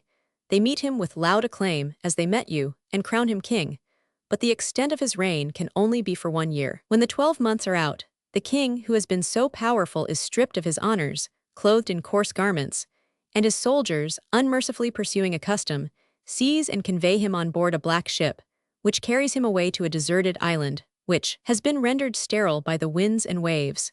He that was only a few days before a rich and powerful monarch, now finds himself without subjects, friends, or consolers. Thereafter he lives a sorrowful life, and the people who have obeyed his will forget even his name. Were my predecessors," said the king to his minister, "advised of the fate that awaited them?" "None of them were ignorant of it," the minister replied, "but they lacked the courage and the thoughtfulness to contemplate such a future. They were dazzled by the pomp and grandeur of their position, and in their eagerness for passing pleasures, they refused to contemplate the sad end that awaited them. The year of their prosperity and power passed away almost before they knew it, and when the fatal day came, they had done nothing to render their inevitable fate less insupportable." At these words from his minister, the king was filled with fear. He thought with terror of the precious time that had already passed, and with tears in his eyes he said, "Wise friend, you have announced to me the misfortunes that are in store for me. Who but you can tell me how to provide a remedy?" "Remember, your majesty," said the minister, "that naked and in poverty you came upon this island, and naked and in poverty you must leave it. There is but one way for you to avoid the misfortunes that threaten you. You must send to the island, to which you are to be exiled, a number of workmen, and order them to construct vast storehouses, and fill them with such provisions as seem to you necessary for sustaining life. You must prepare for the inevitable. Go quickly to work, for time presses. Time is approaching, time is passing away, and you must remember that you will only find at the place of exile the treasures you will be able to send there during the remaining few days of your reign." The king thanked his minister, and resolved to follow the wise man's advice. Workmen of experience were dispatched to the island of exile, and it was not long before a vast palace was built. The king conveyed an abundance of treasure there, and 1,000 men were sent to render the island more inhabitable. The day came when the king was to leave his throne, but far from regretting it, he sighed for the hour when he would be able to take possession of his new estates. He was banished from the throne, divested of his royal robes, and sent on board a ship that conveyed him to the island of exile. Having provided himself a place of refuge, he lived long and happily there. Roman 8. Brother Tiger and Daddy Sheep. During the time when the animals could talk, Daddy Sheep was the terror of all the plains and the woods. When he walked abroad, with his sharp horns hanging on his head, the creatures that met him saluted him with the utmost politeness, and then ran away, glad to escape with their lives. In order for Daddy Sheep to have such a reputation as this, it would seem to be necessary that he had made a great many victims, devouring some with his teeth and tearing others with his terrible horns. But in regard to these matters I am not able to testify. I am of the opinion, moreover, that old Mammy Sheep, who knew him well, could not say any more. She and her friends, and indeed, all the other animals, justified the proverb that is applied to those who are lazy and cowardly. It is better to believe what you hear than to go and investigate the matter. As often happens, the repetition of a statement gives it currency, and all the creatures came to believe that Daddy Sheep was as terrible as rumor had described him to be. One day, as Daddy Sheep was going out of the pasture, where he had been grazing on wild thyme, he came to a beautiful river and concluded to quench his thirst. He approached the water and started to drink, but the terrible reflection he saw there, a frowning face surrounded by wrinkled horns, frightened him to such a degree that he scampered home as fast as his legs could carry him. One day a tiger, who lived not far from this so-called king of the forest and plain, mustered up courage and resolved to cultivate the goodwill of his powerful neighbor by making him a visit. So he took with him his son, the young tiger, who was already well grown. While yet at a distance, the tiger saw the powerful sheep and saluted him very humbly. Coming nearer, the tiger, still humble and polite, inquired after the health of Daddy Sheep's family.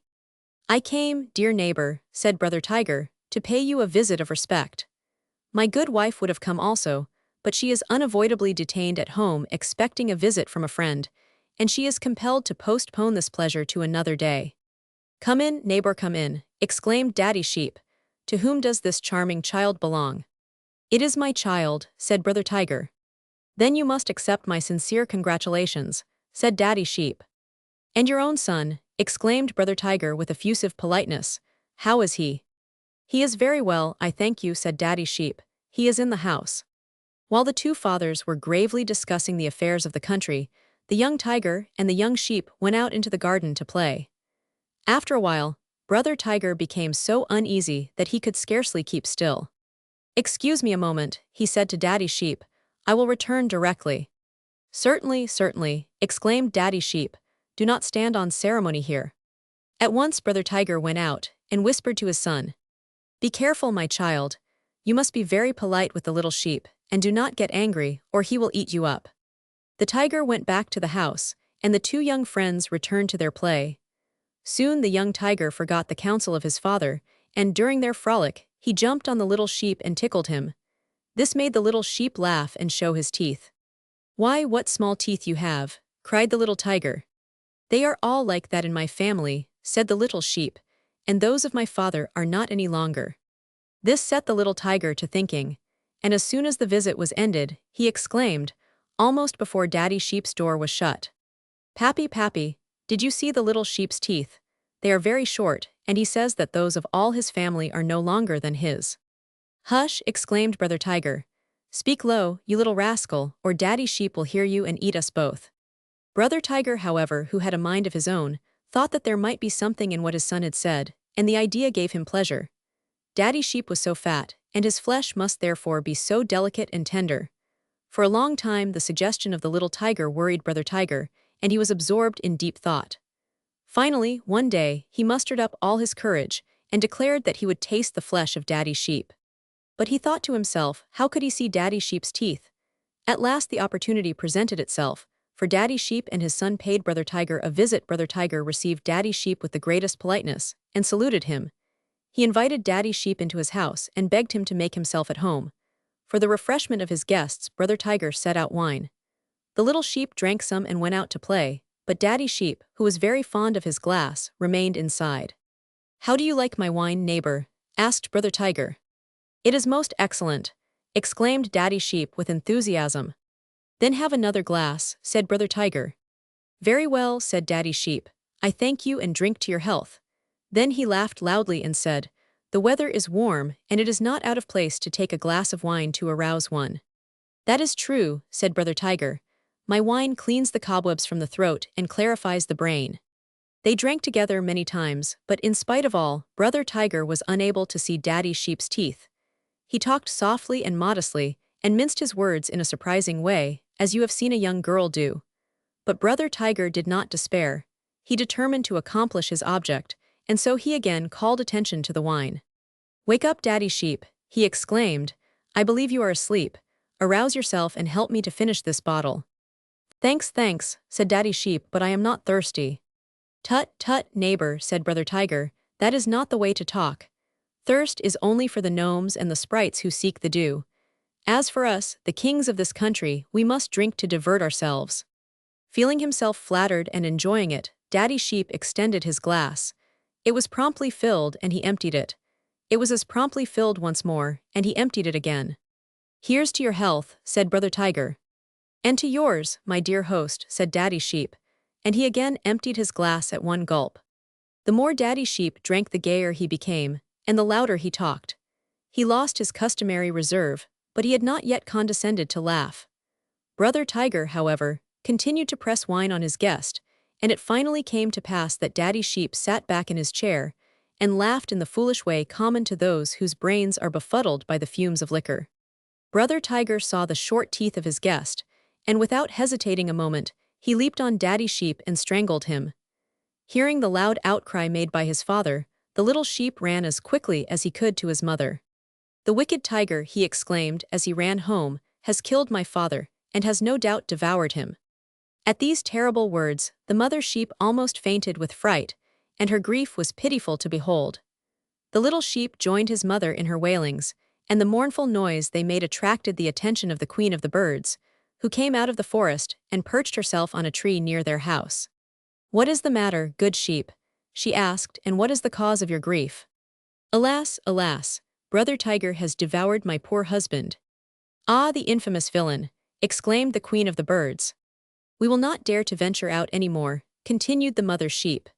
"The vile assassin will hide around here and try to devour us also." Touched by the tears of the mother sheep and her son, the Queen of the Birds tried to console them the best she could, and promised them that they should be revenged, and in a moment she had flown away to the neighboring forests. She gave utterance to her well-known cry, "Pingle, pingle! Dingle, dingle!" And in a very short time, her faithful subjects could be seen coming from all sides 120 birds of high and low degree, of bright plumage and dull redbreast, and the whitecap, the bald eagle and the green parrots. The Queen of the Birds uttered her musical call again, "Pingle, pingle! Dingle, dingle!" And then all the smaller birds that had wandered off into the woods flew to her side and begged to know what her wishes were. Their queen then related to them the murder of Daddy Sheep by the hypocritical and cruel Brother Tiger. Her story was full of emotion and good feeling, and she concluded by saying, "This assassin, my faithful friends, must die in his turn. Such a monster should not be permitted to live on earth." All the birds applauded with their wings at these words of the queen, and they could not help congratulating their sovereign. "Go, my friends and subjects," said the queen, "into the far countries, and say to the birds who have not heard my call, that I am about to give a grand ball, and that I will await them tomorrow. Meanwhile I will go myself and invite Brother Tiger, who cannot refuse to assist at the feast." "But how will you kill this odious monster?" inquired the great eagle. "Have confidence, my friend. Am I not the queen? Tomorrow you will be satisfied. While you wait, aid in preparing everything for the feast." Singing, whistling, and screaming, all the birds began to work. The brambles were removed, the stones thrown away, and the grass alone, green and tender, was left in the space they had chosen for the ball. The next day the Queen of the Birds was arrayed in the most beautiful dress imaginable. Escorted by her pages, she went to the house of Brother Tiger. Flattered by the visit of the Queen of the Birds, he vowed that he would go to the grand ball in the forest. "I promise you a dance," said the Queen, smiling. "Beautiful Queen," exclaimed Brother Tiger, "all the honor will be mine." He could not sleep that night, not that he suffered from remorse for his crime, but because he was carried away by the graciousness of the great Queen of the Birds. The next morning Brother Tiger brushed his clothes, curled his mustache, and went to the spot where the grand ball was to be given. As soon as it was seen that he was coming, the Queen of the Birds exclaimed, "Take your places for a quadrille, and let all dance with their heads under their wings. Music play, trumpets sound, and you, drums, beat. Whereupon, the orchestra began to play one of its most delightful airs for the dance. Tumpy, tumpy, tum-tum. Tum-tum, tum-tum. Tumpy, tumpy, tum-tum. Tum-tum tea. Then the queen of the birds flew and met Brother Tiger, and made him welcome. "My dear friend, you are late," she exclaimed. "The festivities have already begun." "I trust your majesty will excuse me," said Brother Tiger. "My clock stopped during the night." "That is nothing," said the queen. "Come." Oh, what a delicious feast! What fine music! Brother Tiger was dazzled. "My queen," he exclaimed, "I am glad you thought of me. A ball like this at your court is a rare occurrence." Long rows of birds stood facing each other, and birds of all degrees danced together. After the quadrille, the orchestra struck up a waltz, and the queen courteously said to her guest, "This time you shall be my partner." Filled with pride, the tiger took his place by the side of the beautiful queen of the birds. Then the birds, all with their heads under their wings, began to dance. Brother Tiger wanted to join in the first steps of the dance, but all of a sudden the queen of the birds called out to him, "Brother Tiger, really you are not thinking. The etiquette of my court is that the invited guest, in order to take part in the dance, should appear without a head. Look around you. All here would think themselves guilty of the most unpardonable rudeness if they dared to raise their eyes in the presence of their sovereign. The simplest rules of politeness require that you should follow their example. Do as they are doing, if you desire to dance with the queen of the birds." "Your Majesty," exclaimed Brother Tiger, blushing violently, "I had no intention of wounding you, and I humbly beg you to pardon my ignorance. I am merely a poor country person who is used to spending his days and nights in quiet places, and I am unused to the ways and customs of the court. Promise me another dance, I beg you, and I will return immediately." "I never had any ill will against you, Brother Tiger," said the queen of the birds. "One cannot know everything. Go, I await you." Brother Tiger rushed to his home, and in a very short time he arrived. "Wife, wife," he exclaimed, "get an axe. In order to have the honor of dancing with the great queen of the birds, one must appear before her without a head." "My poor husband," said Mrs. Tiger, "I really believe you are losing your mind, or that you are making fun of me." "No, no," said Brother Tiger, "it is the etiquette of the court. All the other guests were dancing without heads. Get the axe, wife, the queen awaits me." Mrs. Tiger did not want to obey, but when she saw that her angry husband was disposed to show his sharp claws, she took the sharp axe and cut off his head with one blow. It is needless to say that Brother Tiger expired instantly. The good news was carried to the queen of the birds by two green parakeets, and when the announcement was made, the birds took their heads from under their wings. All the other animals in the forest were invited to the feast, and Mother Sheep and her son were special guests.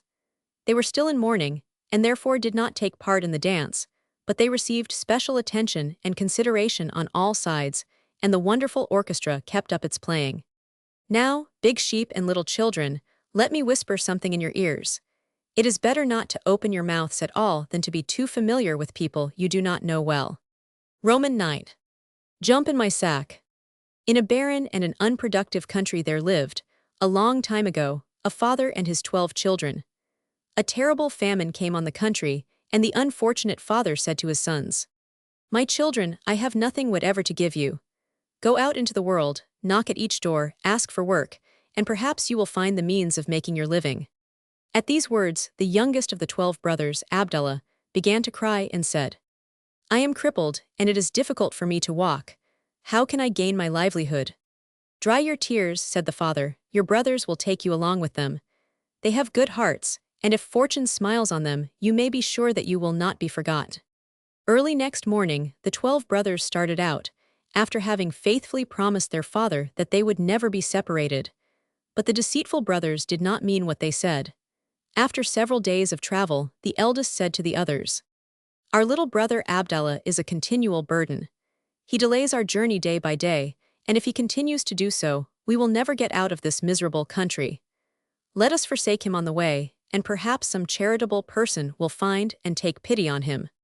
This advice was followed by the brothers. The little cripple was deserted by the wayside, and the other brothers continued on their way, begging from everyone they met. In this way they went on until they came to a settlement of poor fishermen, where it was difficult to find a lodging place. Fortunately for them, the night was beautiful, the moon shone brilliantly in the sky, and a soft breeze tempered the heat that had filled the atmosphere during the day. Overcome with fatigue, the 11 brothers stretched themselves out at the foot of a tree, and they were soon sound asleep.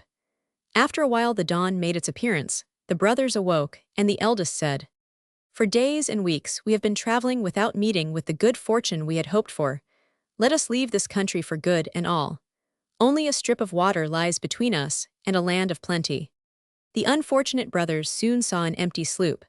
They took possession of it and at once began to drift out to sea. It was an unfortunate voyage. All the hopes of the brothers were deceptive. Their cruelty to their crippled brother Abdallah was to be severely punished. A frightful tempest arose, and the sea overwhelmed them. The sloop was wrecked, and the cruel brothers found their graves in the cold and creeping waters. Meanwhile, what had become of Abdallah, the poor cripple whom the brothers had deserted? Overwhelmed with sorrow and fatigue, he had fallen asleep where he had been abandoned. Fortunately for him, a good fairy, who had seen all, took pity on him, and while he lay asleep she cured his crippled leg. And then, disguising herself as a poor beggar, the fairy sat on a stone by the roadside. Abdallah soon opened his eyes, his heart filled with sadness. He arose for the purpose of continuing his painful journey, but what was his astonishment to find that he could walk without any trouble whatever. He was no longer a cripple. He felt of himself, and ran and jumped to convince himself that he was not dreaming. He laughed and cried at the same time, and was filled with happiness and joy. All of a sudden he saw an old woman, by the roadside, who looked at him smilingly. "Do you know, madam," he cried, "if a great physician has passed this way?" "And why, my friend?" inquired the old woman. "It is because that, during my sleep, he has rendered me the greatest of services. He has cured my leg that was too short, and I want to thank him for his kindness." "Well, well," said the old woman, "the physician is myself. I gathered a few herbs that I alone know, and it was easy to perform the miracle that makes you so happy." Abdallah could not restrain his transports. He fell on the old woman's neck and embraced her, and then, to prove his gratitude, he asked her, "My good woman, what can I do for you? I am young, but as for you, age has already begun to bear heavily on you. Command, and I will obey you in all things." But imagine Abdallah's surprise when, instead of the old woman, he saw before him the most charming young girl that it is possible to imagine. Her long blonde hair floated on her shoulders, and her rich garments fell in gracious folds around her. Overcome with admiration and respect, Abdallah fell on his knees in the dust. But the good fairy said to him, "Arise, I am happy to see that you are not ungrateful. Make 2 wishes, and they will be immediately granted, for I am the queen of the fairies." The young man reflected a moment and said, "I desire above all things a bag, in which everything I want will be found in an instant." "Your demand is certainly original," said the fairy, smiling. "What can you do with such a sack?" "A great many things," exclaimed the young man enthusiastically. "Will you grant my request?" "So be it," said the fairy, "and what is your second wish?" "A stick that will do my bidding." "Very well then," and the fairy disappeared 135, leaving at Abdallah's feet a sack and a stick. Overcome and delighted by his good fortune, the young man hastened to test the powers that had been conferred on him by these gifts. As he was feeling very hungry, Abdallah said, "Let a dozen roasted partridges get into my sack," and in an instant, he found a dozen well-cooked partridges in his sack. To eat without drinking was a very unusual thing in that country, so presently, Abdallah cried out, "A bottle of wine in my sack." Immediately his commands were obeyed. After his meal he felt as light as a bird, and he continued on his journey in good spirits, and the next day he reached the end of it. At the gate of the city he paused to rest and to gaze at the people who were continually passing, when a beggar approached him and said, "Brother, we are poor, let us unite our misfortunes and live together." "How do you know that, my friend?" said Abdallah. "I do not solicit alms in order to stay here. Your ragged clothes and your bare feet, my brother, tell a very different tale." "That is true," thought the young man, and he immediately asked his sack to furnish him with 2 magnificent suits, such as were worn by the noblemen of that country.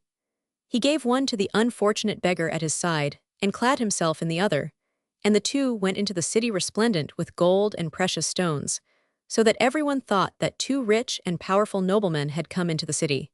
Soon the name of Abdallah was on everybody's tongue, and the most brilliant people of the city considered it an honor to call themselves his friends.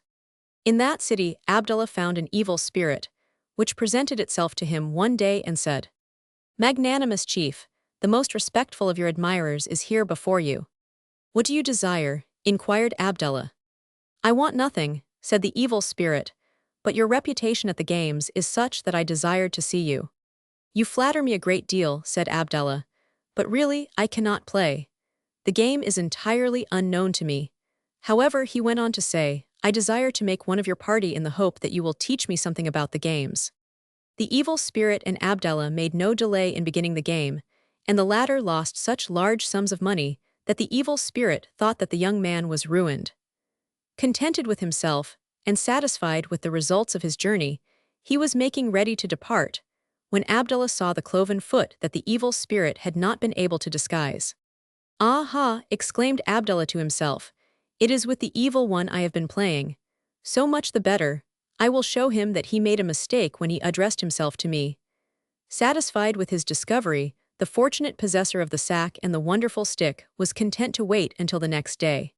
Faithful to the engagement that had been made, the young man found himself on the morrow face to face with the evil one. The game began. Abdallah lost many gold pieces, and still he continued to lose. This time the evil spirit won so rapidly and so continuously that he believed Abdallah was reduced to misery. Addressing himself to the young man, he exclaimed, "Illustrious lord, the games of these last 2 days must have made a considerable hole in your fortunes. Through me, however, you can recover a good part of it, but on one condition only." "What condition is that?" inquired Abdallah. "Let us understand each other. Let us become partners, and thus we can win all the money that the other players have." But Abdallah would not permit the evil spirit to conclude his proposition. "Satan," cried he, "your elegant disguise has not prevented me from recognizing you, and your cloven foot has betrayed you. The gold you have taken from me is nothing to that which I still possess. Had you won all the money in the world 140, I would not be less rich. However, the day has arrived when you must expiate all your vile crimes. The hour has struck."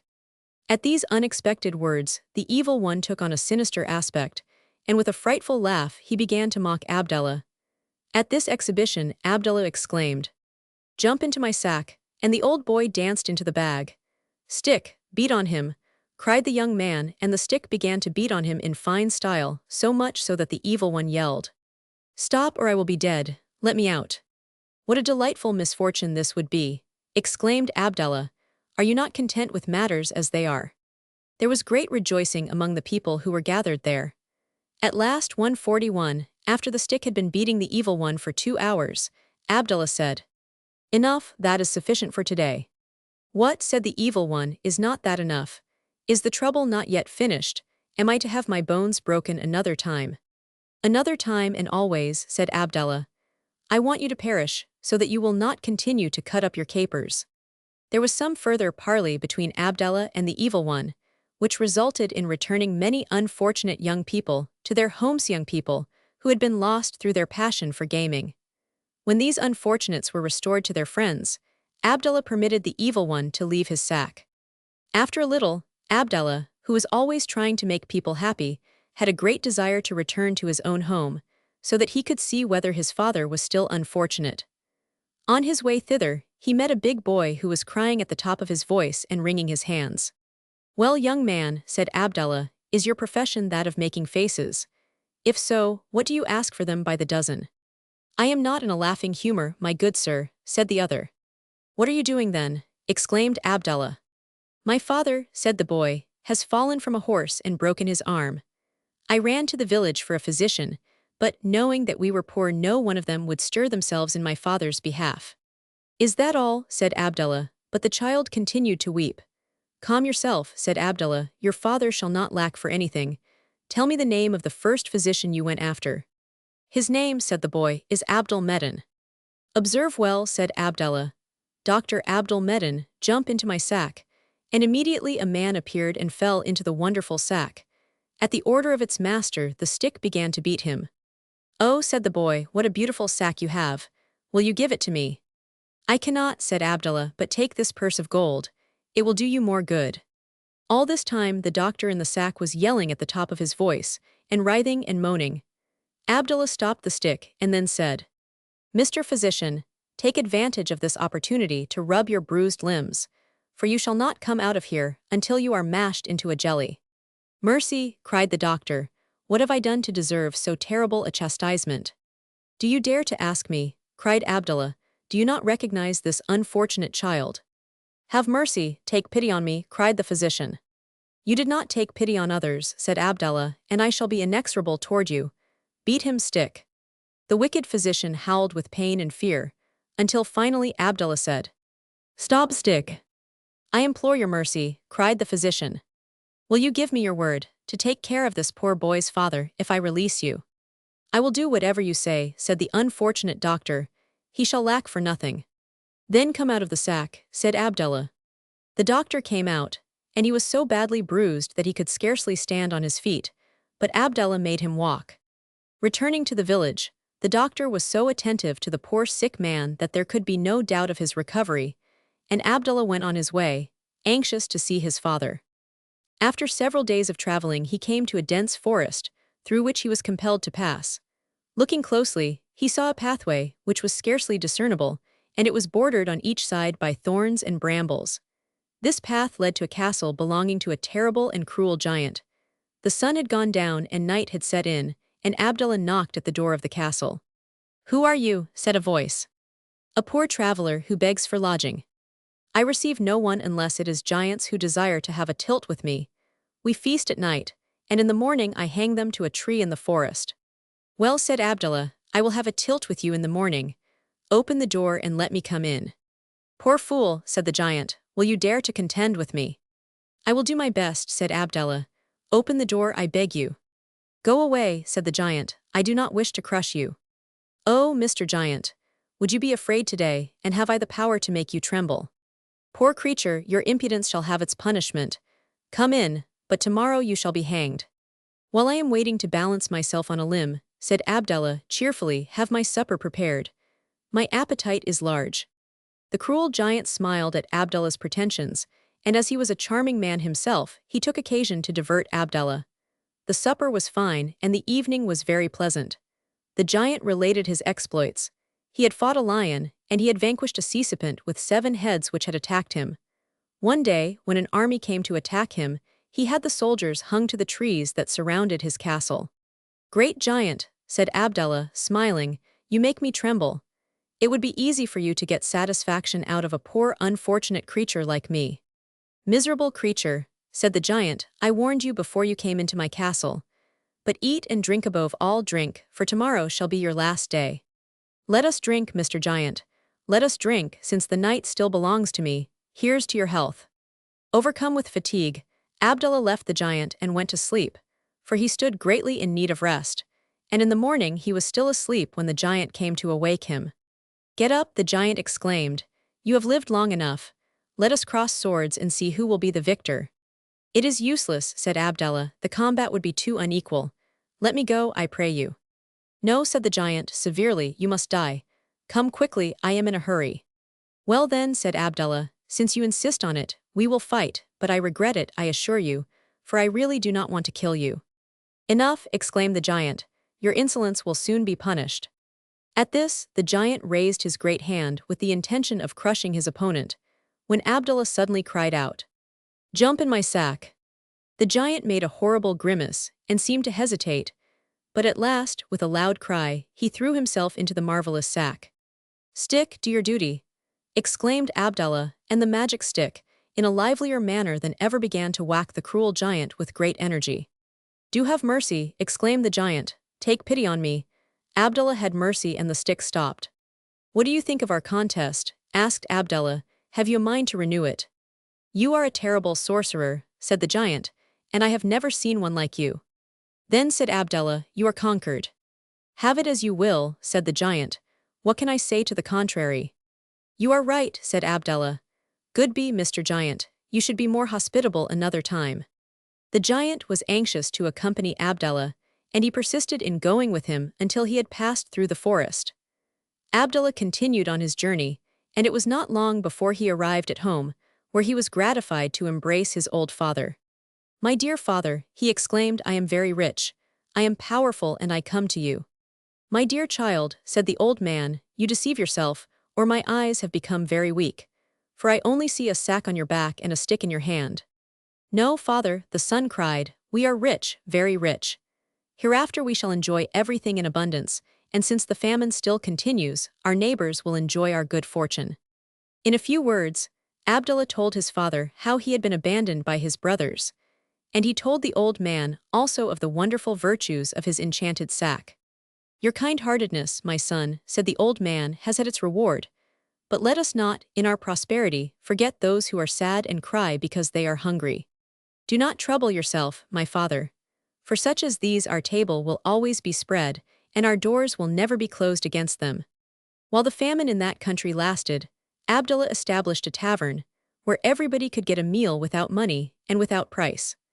The marvelous sack was always ready to carry out the will of its master, and it was always ready to furnish the most savory dishes and the most exquisite wines, and this went on as long as the famine lasted.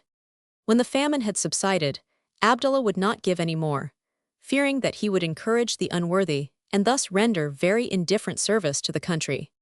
Abdallah ought to have been happy, but he was not.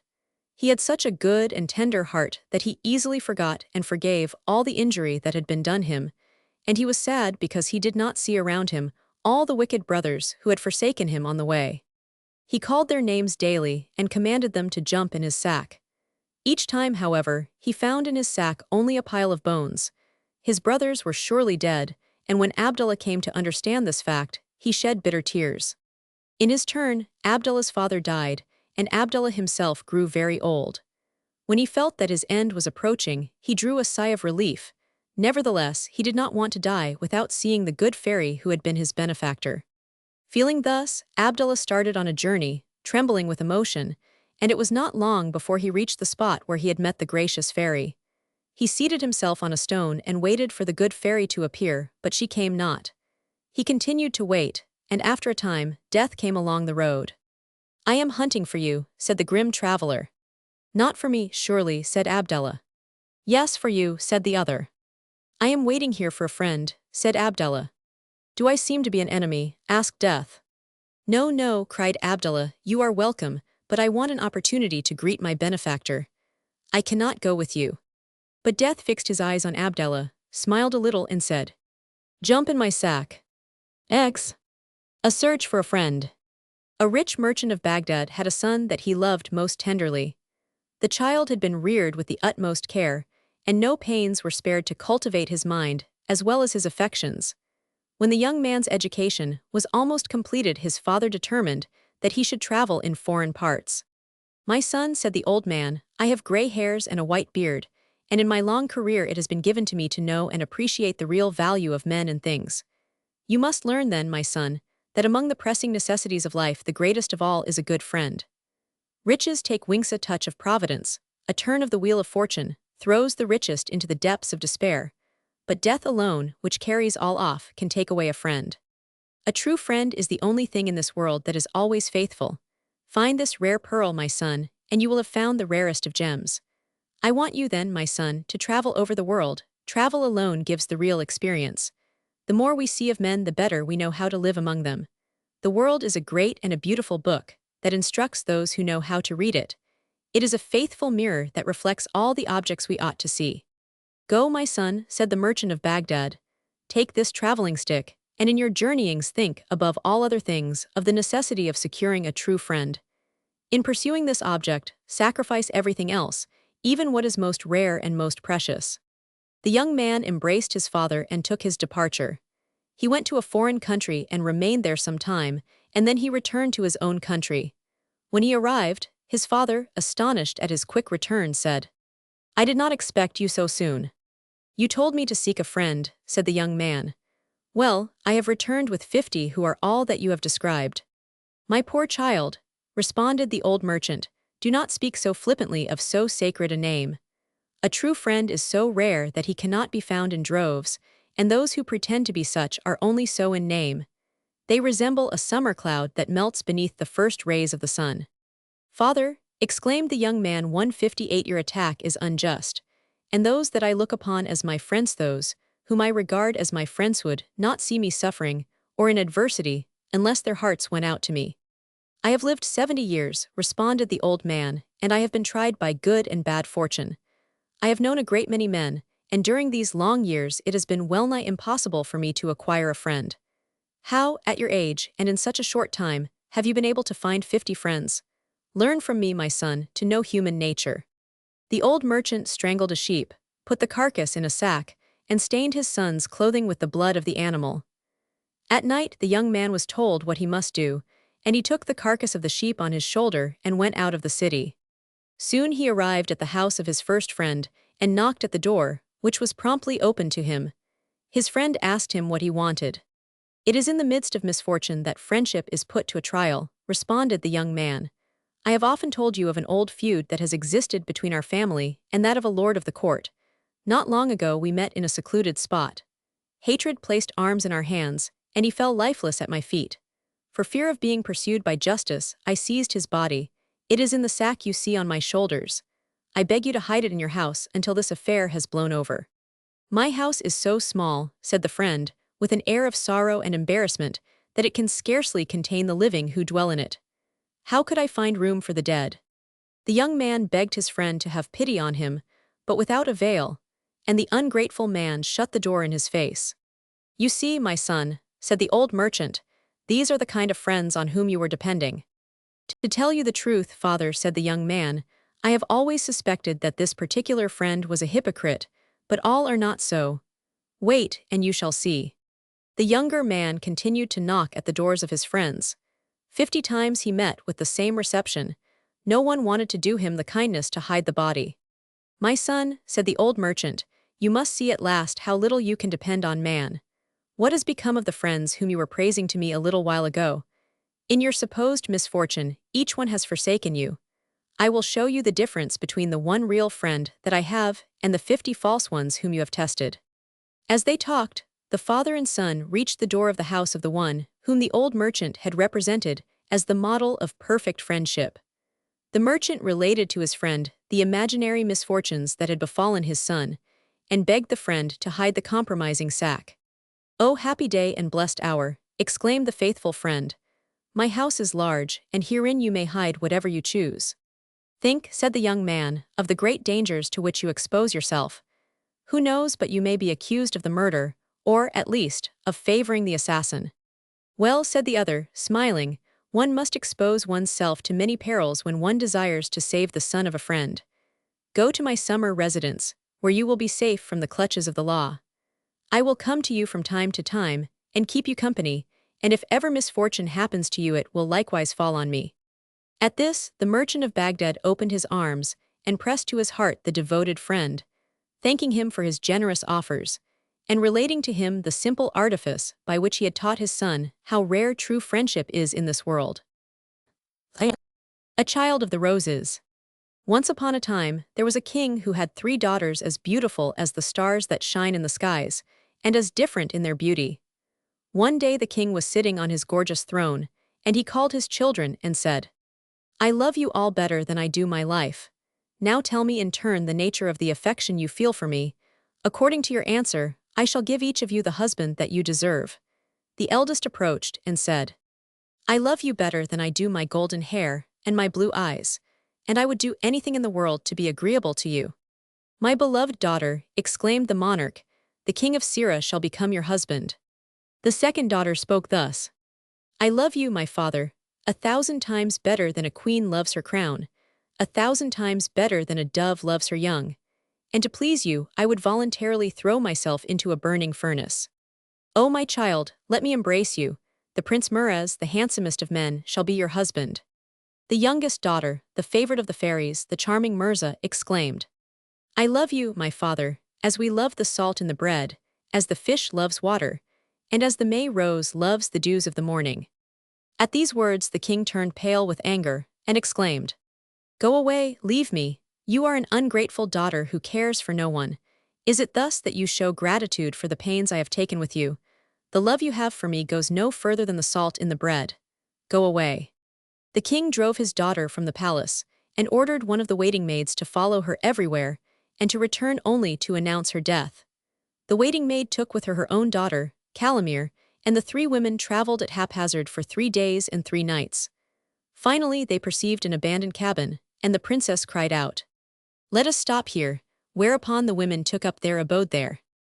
One day Mirza was sitting by the roadside, her head in her hands, weeping sadly. She was thinking of the great palace where she was born, and of her more fortunate sisters who lacked for nothing, and who had bracelets of gold and diamonds. She thought also of her cruel father, whom she still loved with all her heart. Suddenly Mirza felt a hand on her shoulder, and began to tremble with fear. It was the Queen of the Fairies, who looked at her with a smile. "My beautiful child, why lament?" said the Queen. "All things are possible to me. Make 3 wishes and you will be satisfied at once." Mirza, however, did not answer. She remained silent, she could only weep. "Grief fills your heart," said the Queen of the Fairies, "and you can only weep. You are thinking of your father, your sisters, and the palace where you were born. Calm yourself. Hereafter you will be as rich and as fortunate as they. Weeping or smiling, walking or standing, no person in the wide world will be as fortunate as you." At these words the young girl smiled, and beautiful roses fell from her lips. She took a few steps to embrace her benefactress, and 1,000 precious stones fell under her feet. The tears that shone in her eyes, in falling, became pearls.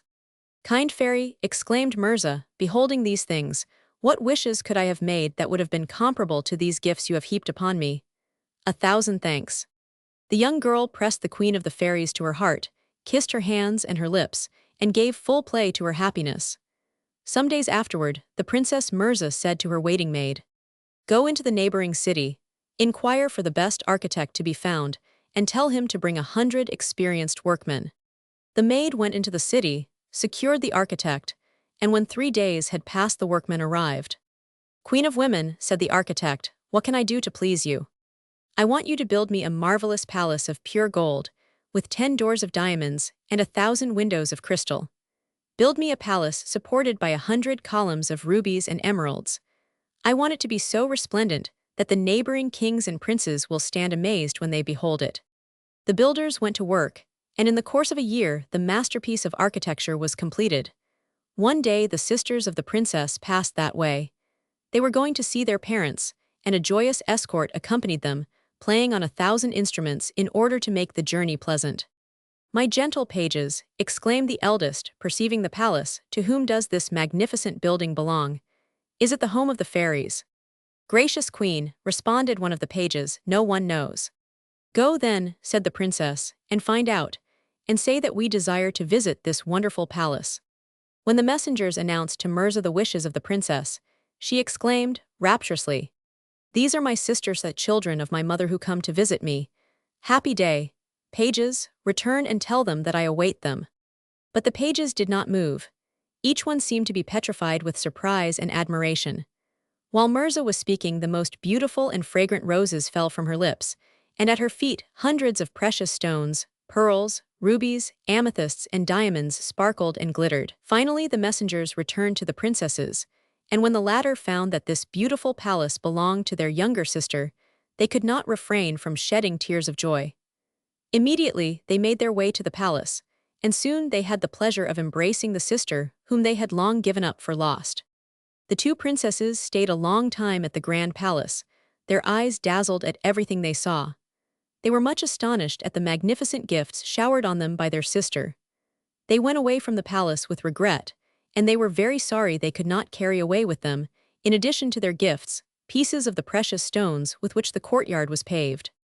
The renown of Mirza soon spread throughout all the neighboring kingdoms, and everyone praised her beauty and marveled at her riches. The prince of a strange country fell desperately in love with her, and he sent an ambassador to sue for her hand. Mirza consented, and promised to become the wife of the prince as soon as the orange trees blossomed.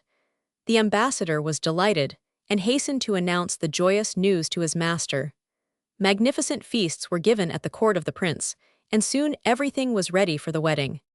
As soon as the orange trees bloomed, Mirza started on her journey to the home of the prince, accompanied by the waiting maid who had served her in her misfortune. On the way, the princess became very hungry and asked for something to eat. Instead of giving her sweet cakes and luscious fruits, the maid gave her bread that was so salty and so bitter the princess could scarcely swallow it. Soon she was seized with a devouring thirst. "My good friend," she exclaimed to her maid, "what have you for me to drink?" "Nothing, my amiable mistress," said the maid. "What, not even a glass of water?" said the princess. "No, your majesty." The princess withstood the thirst as long as she could, and finally said, "I pray you, my good friend, go and find a stream, and bring me some water to quench my thirst only a few drops." At this, the waiting maid said, "Alas, we are in a very strange country. Here, water is the dearest of all beverages." "Well," said the princess, "take a handful of diamonds, and offer them to the charitable person who will take pity on me and give me some water." The waiting maid started out, but she did not go 100 steps when she hid herself behind a bush. Very soon she returned with an air of distress, and with a sad voice she spoke thus: "Powerful princess, in this country, water is so dear that you will have to pay for a single gobletful with one of your eyes." In her despair, the young princess pulled out an eye and gave it to the waiting maid. "Go," said the princess, "run quick or I die." The cruel waiting maid returned, bringing a little water, but scarcely did it quench her thirst for an instant. Not long afterward the princess began lamenting again. "I am still thirsty," said she, "and I feel that I am perishing." "Give me your remaining eye," said the servant, "and hereafter you shall be satisfied." The bewildered young princess consented to make the sacrifice. This time, she thought, she could drink to her heart's content. Night came and the sun sank behind the horizon, and the perfidious servant stripped her mistress of her fine clothes and gave them to her own daughter, Calimere. The poor blind girl was left by the roadside, and the waiting maid and her daughter continued their journey toward the city where the prince resided. When they arrived, all the bells in the churches rang out their joyous chimes. The people went out to meet her, and the prince tenderly embraced the one whom he thought was his betrothed. Never had such a scene been witnessed in that city. The wedding feast was brilliant and splendid. One thing, however, disturbed the prince. He had been told that a rose fell from the lips of the princess at each smile, and that under her feet diamonds sprung. He did not see any of these things. Puzzled at this, he inquired of his wife's mother, "Madam, how is it that roses do not fall from the lips of your child, and that precious stones do not appear when she walks?" "My dear prince, my child is fatigued at the long journey she undertook to come to you. Have patience, and you will soon be satisfied." During all this time, the poor Mirza, 176 the real princess, wandered alone in the frightful desert in which she had been forsaken. She called for help, but no one came to her assistance. Her cries grew louder, and at last they attracted the attention of an old woman who was gathering herbs for the purpose of making medicine. "What do you wish, my beautiful child?" inquired the old woman. "Good mother, what are you doing here?" cried the princess. "I am looking for herbs that are necessary to make my medicine." "You can do better than that," said the princess. "Pick up the pearls that you find at my feet, and go into the city and sell them." The old woman obeyed, and returned with an apron full of gold, saying, "My child, what shall I do with this fortune?" "It is for you, my good woman, but on one condition." "What is that?" The poor blind girl smiled, and from her lips fell a rose so beautiful and sweet that there had been none like it before. Mirza answered, "Take this rose and go into the prince's city and call out, 'Who will buy this flower? Who will buy this rose?' And in order to please you," said the old woman, "how much must I sell it for?" "You must give it," said the princess, "for neither gold nor silver." "And for what shall I sell it?" said the old woman. "You shall demand an eye for it," said the princess. The old woman followed the directions to the letter. When she arrived in the city of the prince, she cried out, "Who will buy this flower? Who will buy this rose?"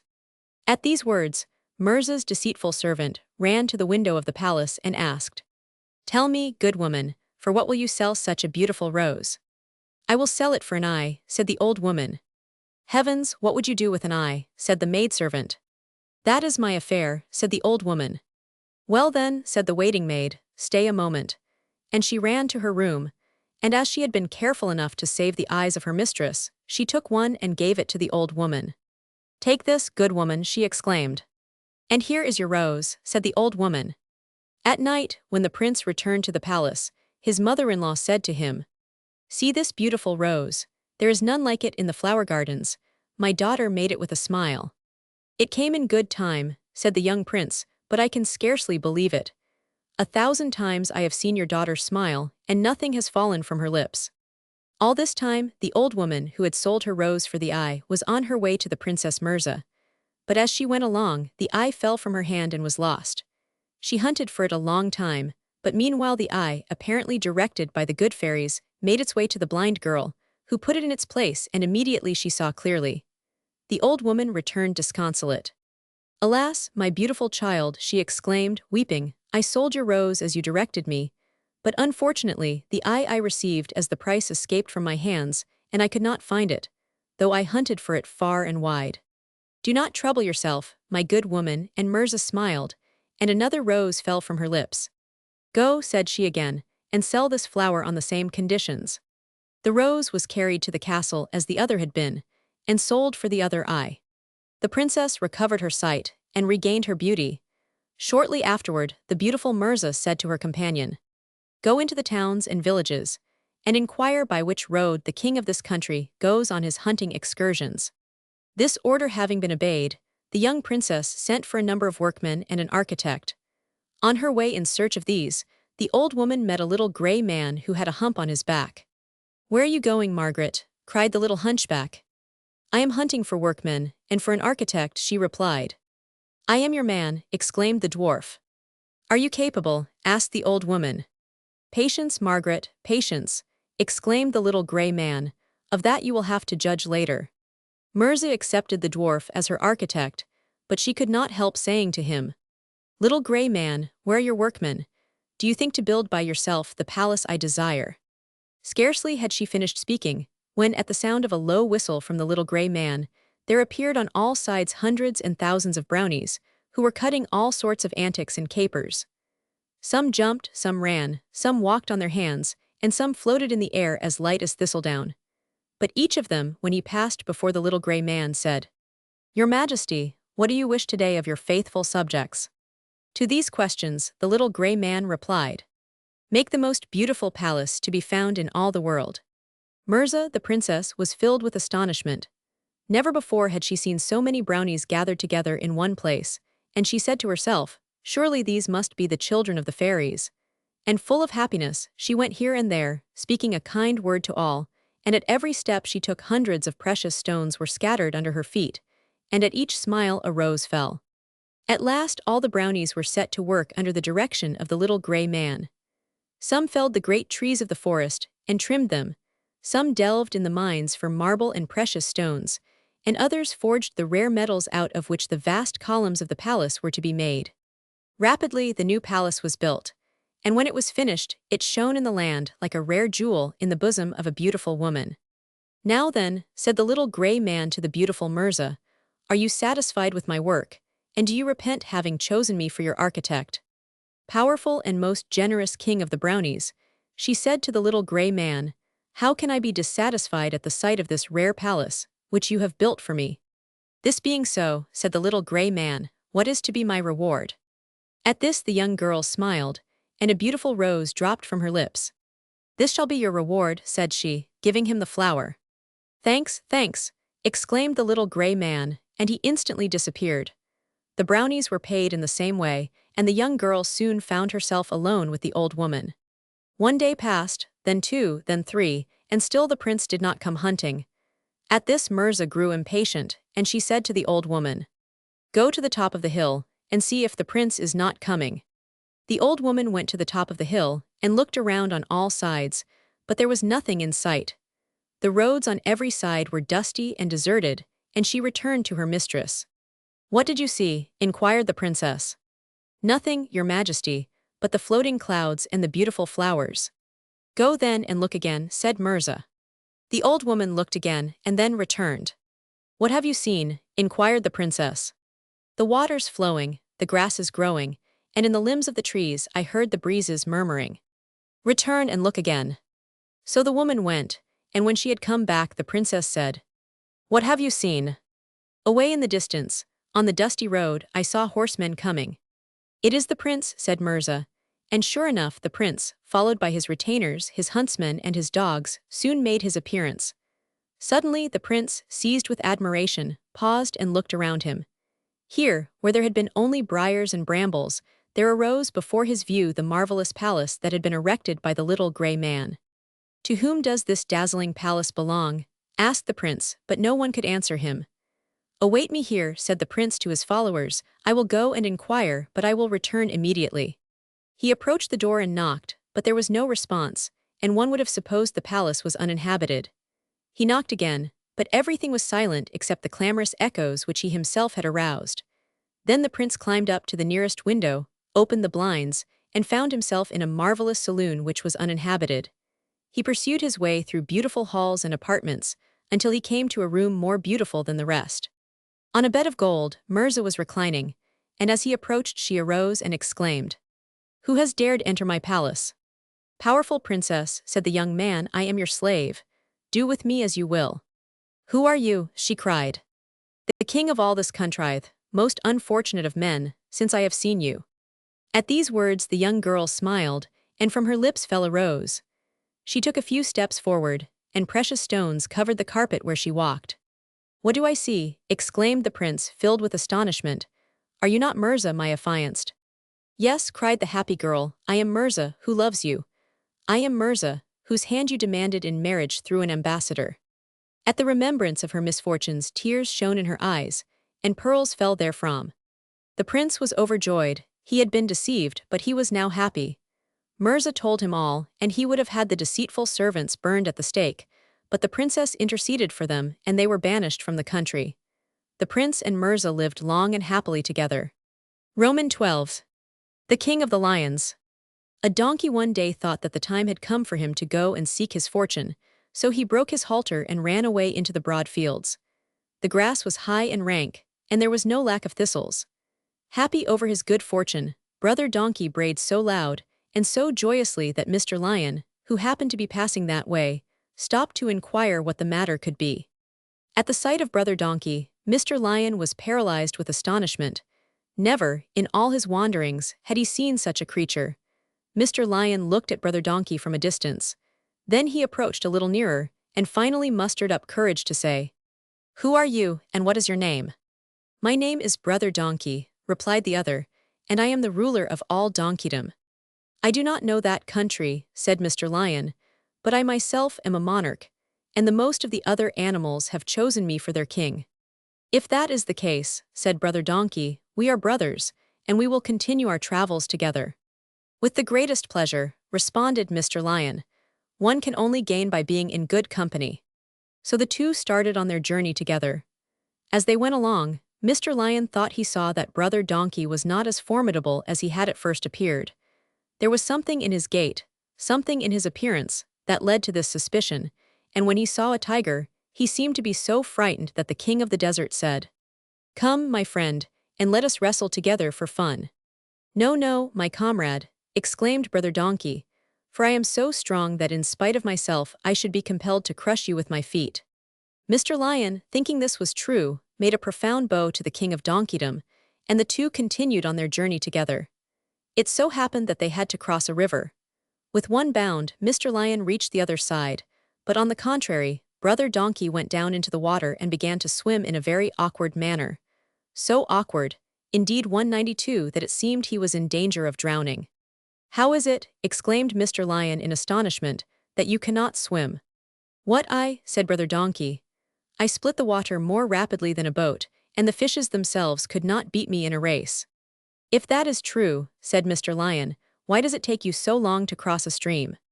"Ah," exclaimed Brother Donkey, "it was because I had caught with my tail an eel so large and heavy that I was about to sink, and I was compelled to turn it loose in order to rejoin you." Mr. Lion was satisfied with this answer, and the two friends resumed their journey. As they went along they soon came to a high stone wall. Mr. Lion leaped over it at a bound, but Brother Donkey was unable to get over so quickly. He raised himself on his hind legs, placed his forefeet on the wall, and hung suspended there. Mr. Lion, seeing this, cried out, "What are you doing there?" "Do you not see," said Brother Donkey, "that I am weighing myself? I want to see if the part of my body in front is as heavy as the part that is behind." Brother Donkey, after great effort, at last succeeded in getting over the wall. Mr. Lion then said to his companion, "Powerful king of donkeydom, my esteemed friend, I believe that you are making sport of me. I believe that your strength, at its best, is no greater than that of a child." "Do you have such a thought as that?" said Brother Donkey with a smile. "You make a serious mistake, great king of beasts. Let us make a trial of strength right here. Let us see which of us is able to destroy that great wall. The one that is victorious will be known as the king of the animals." "This is a good idea," exclaimed Mr. Lion heartily, "and I accept your conditions with pleasure." Immediately Mr. Lion made an effort to show his power. He struck the wall with his paws and then with his tail. He struck it on the right and on the left, but he only wounded himself. He did not succeed in making one stone fall. At the end of a quarter of an hour, he gave up in despair. "I cannot make an impression on this strong wall," said Mr. Lion. "Let us see if you will be more fortunate." At once Brother Donkey began to bray and kick, and he used his heels with such effect that in a few minutes the wall was knocked down and destroyed. "What do you think of this?" cried Brother Donkey. "Do you still think you are stronger than I am?" "No," said Mr. Lion humbly. "Until today I had thought myself the king of animals, but I was mistaken, and the title belongs to you hereafter." "But even yet," said Brother Donkey, "you do not know what I can do." "Then," said Mr. Lion, "what can you do that is so extraordinary?" "Well," replied Brother Donkey, "I can eat thorns." "Thorns!" exclaimed Mr. Lion. "Do you really mean what you say?" "Of course," said Brother Donkey, "I am telling you the simple truth." "I would not dispute your word," said Mr. Lion, "but I am really anxious to see you perform this wonderful feat." "Do you see the thistles growing over there in that field?" inquired Brother Donkey. "I do indeed," said Mr. Lion. "Well," said Brother Donkey, "I am going to eat them." Then Brother Donkey, who had not eaten since morning, began to devour the thistles. Astonished at this, Mr. Lion said to Brother Donkey, "I think you are the most extraordinary creature I ever saw, and I want you to be recognized as King of the Lions. Do you consent?" "With pleasure," Brother Donkey replied. The next day, or shortly thereafter, a convention of all the lions was held, and Brother Donkey was elected king without any opposition whatever. He reigned over them many years, and he was the better able to do this from the fact that he never disputed with his subjects over their prey. Brother Donkey ate his thistles, and the lions ate their fresh meat, and all was peace in that country. Roman 13. The Vizier, the Monkey, the Lion, and the Serpent. Once on a time a ruler who was the king of men, as well as the king of beasts, called his vizier, Rustum, to whom he had confided the education of his only son, and said, "Tell me, does my son follow your advice, and does he give promise of making a worthy successor of his father?" "Though he is still youthful, the young prince bids fair to become the king of men," said Rustum. "Your son is already fitted to rule both man and beast." Never was a vizier so untruthful, never had a tutor so corrupted a young prince.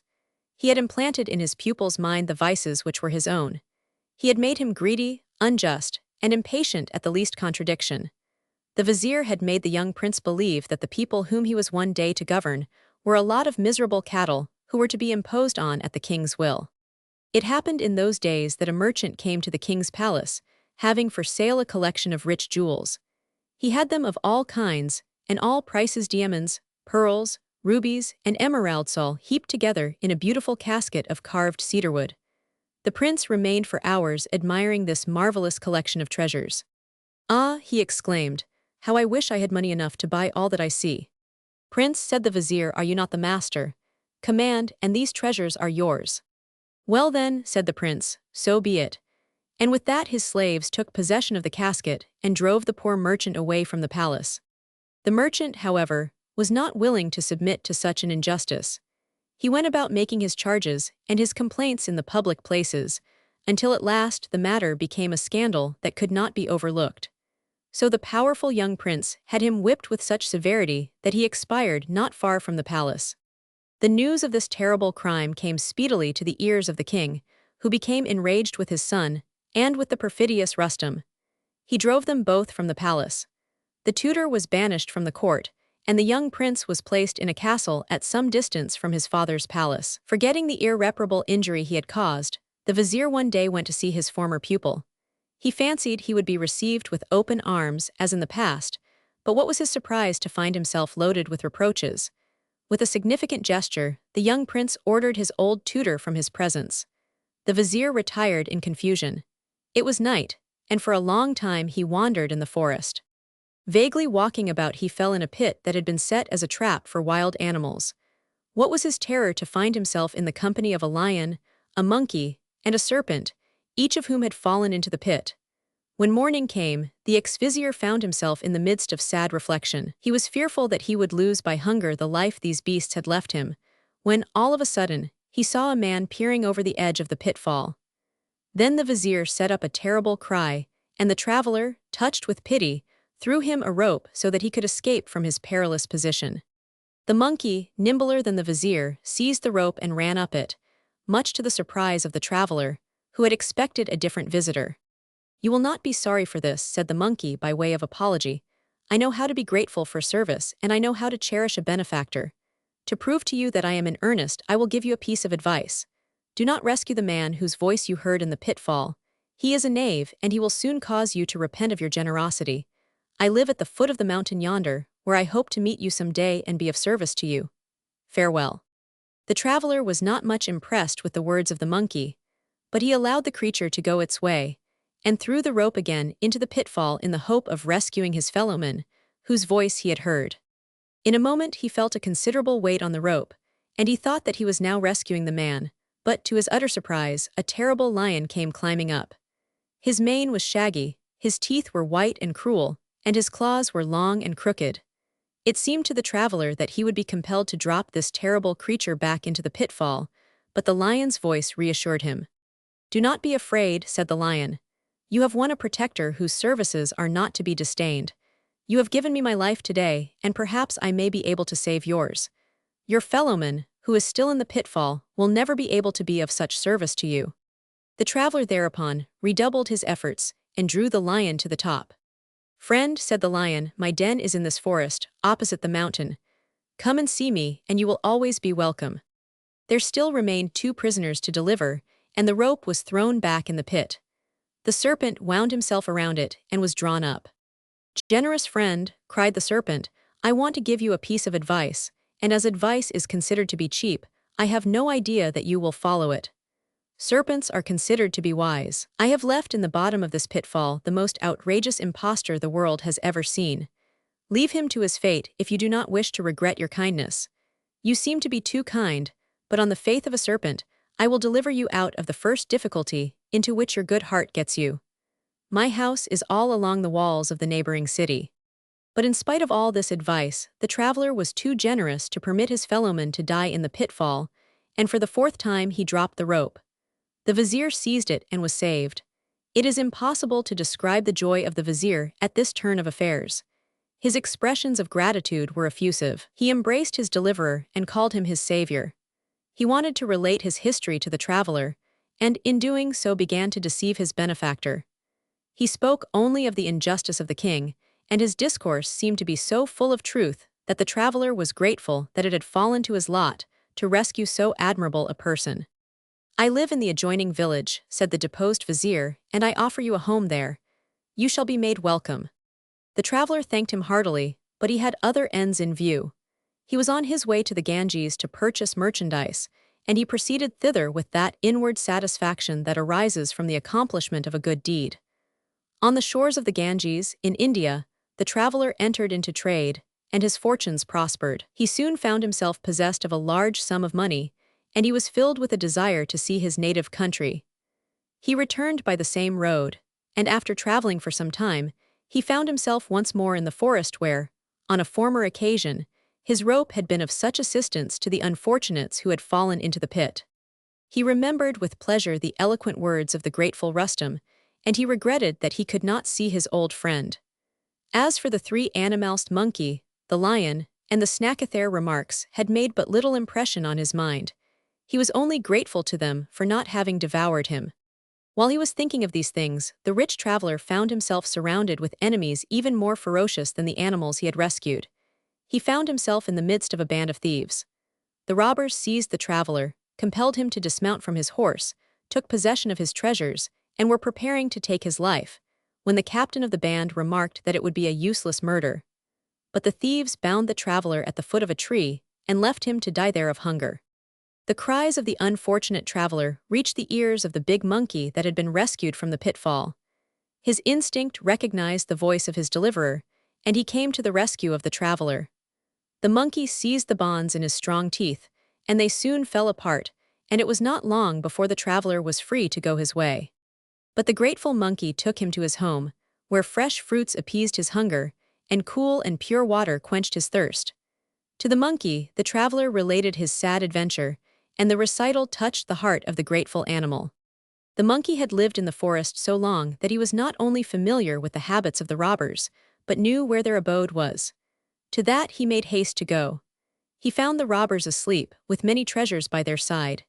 He seized bags of gold and silver and precious stones, together with a supply of rich apparel, and carried them to his benefactor. Having recovered his hard-earned fortune, the traveler thanked the monkey and continued on his journey. He was astonished that such a creature could be so grateful, and reproached himself for never having thought of the animal. He was walking along in the midst of these reflections when he heard a terrible roaring, and a ferocious-looking lion appeared before him. The traveler was seized with terror. He was so frightened that he leaned against a tree to keep from falling to the ground. To his surprise, the king of the forest spoke to him thus: "Good day, my friend, my deliverer. It was you that saved my life. I want to show you my gratitude. Come into my cavern and take a few moments' rest." The conduct of the monkey had somewhat reconciled the traveler to the animals. Whatever fear he might have had in the presence of the lion, the traveler hoped that the king of beasts would not be less generous than the monkey. "I am happy to tell you," said the lion, after having heard about the monkey, "that gratitude ought to be the first virtue of beasts, since it is not that of man." At the same time, the lion thought to himself, "How can I show my gratitude to my dear deliverer, and what can I do for him so as not to appear inferior to the monkey?" He was filled with these reflections when they arrived at the cavern. The traveler was well taken care of by the lion. He dined most sumptuously, drank of the best wines, and ate of the most delicious fruits. But while they were discussing the dessert, the same distressing thought came into the lion's head: "What can I do to retain my dignity and pay the sacred debt I owe my deliverer?" But he could not think of anything suitable, and the traveler observed it. So he said, "What is the matter, my friend? You seem disconsolate." "Nothing," said the lion, "but you must promise me that you will not leave this place until I return." "But why?" inquired the traveler. "You will know later," responded the lion. "Very well," said the traveler, "here I will remain." The lion bounded away, and he was soon in the middle of the forest, looking this way and that, to the right and to the left, in search of something marvelous to give to the traveler, when all of a sudden he saw the young prince, the vizier's pupil, who had been exiled, promenading in his castle grounds. On the prince's head there was a turban, which was ornamented with a superb cluster of diamonds. "That is the very thing," exclaimed the lion, and with one bound he seized the prince and strangled him. Thus was the jeweler avenged, and his diamonds were returned to him. The traveler, who had been robbed and beaten by order of the young prince and his vizier, was glad to get his jewels back, and he did not know how to be grateful enough to the lion, of whom he had formerly been afraid. The traveler then set out toward the city in hopes of finding his excellent friend Rustum. He hoped, indeed, to spend some time with this philosopher, whom he had rescued, and who had offered to share his house with his benefactor. With a happy heart and a light step the traveler went on his way, and the next morning at the break of day, he reached the city where the former vizier had taken up his abode. In spite of the early hour, the streets were crowded, and the squares were filled with people. On all sides the populace spoke to each other in subdued tones, as if some dreadful calamity were pending.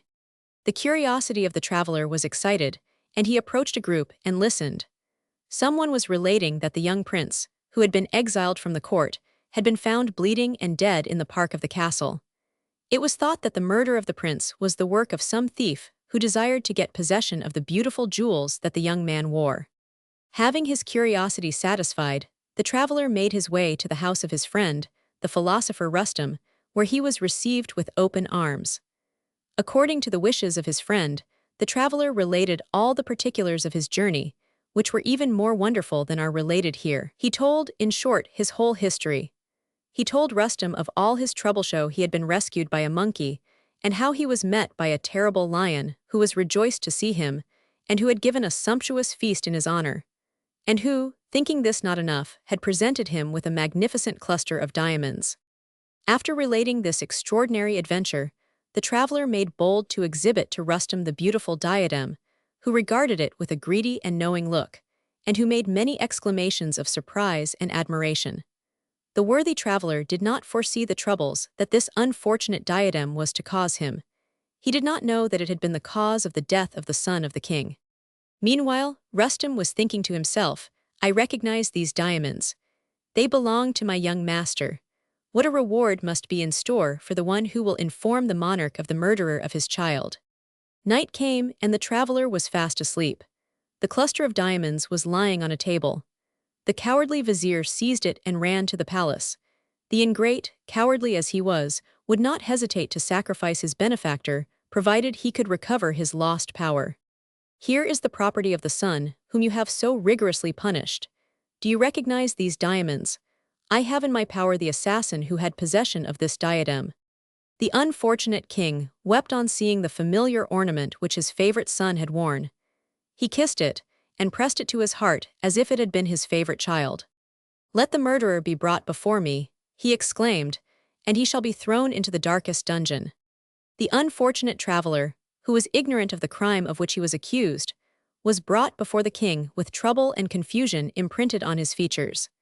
He saw the perfidious Rustum in the crowd that surrounded him, and remembering the wise counsels of the monkey and the serpent, suspected that he had been made the victim of this treacherous person. "I deserve," he said sadly, "the cruel lot that is in store for me."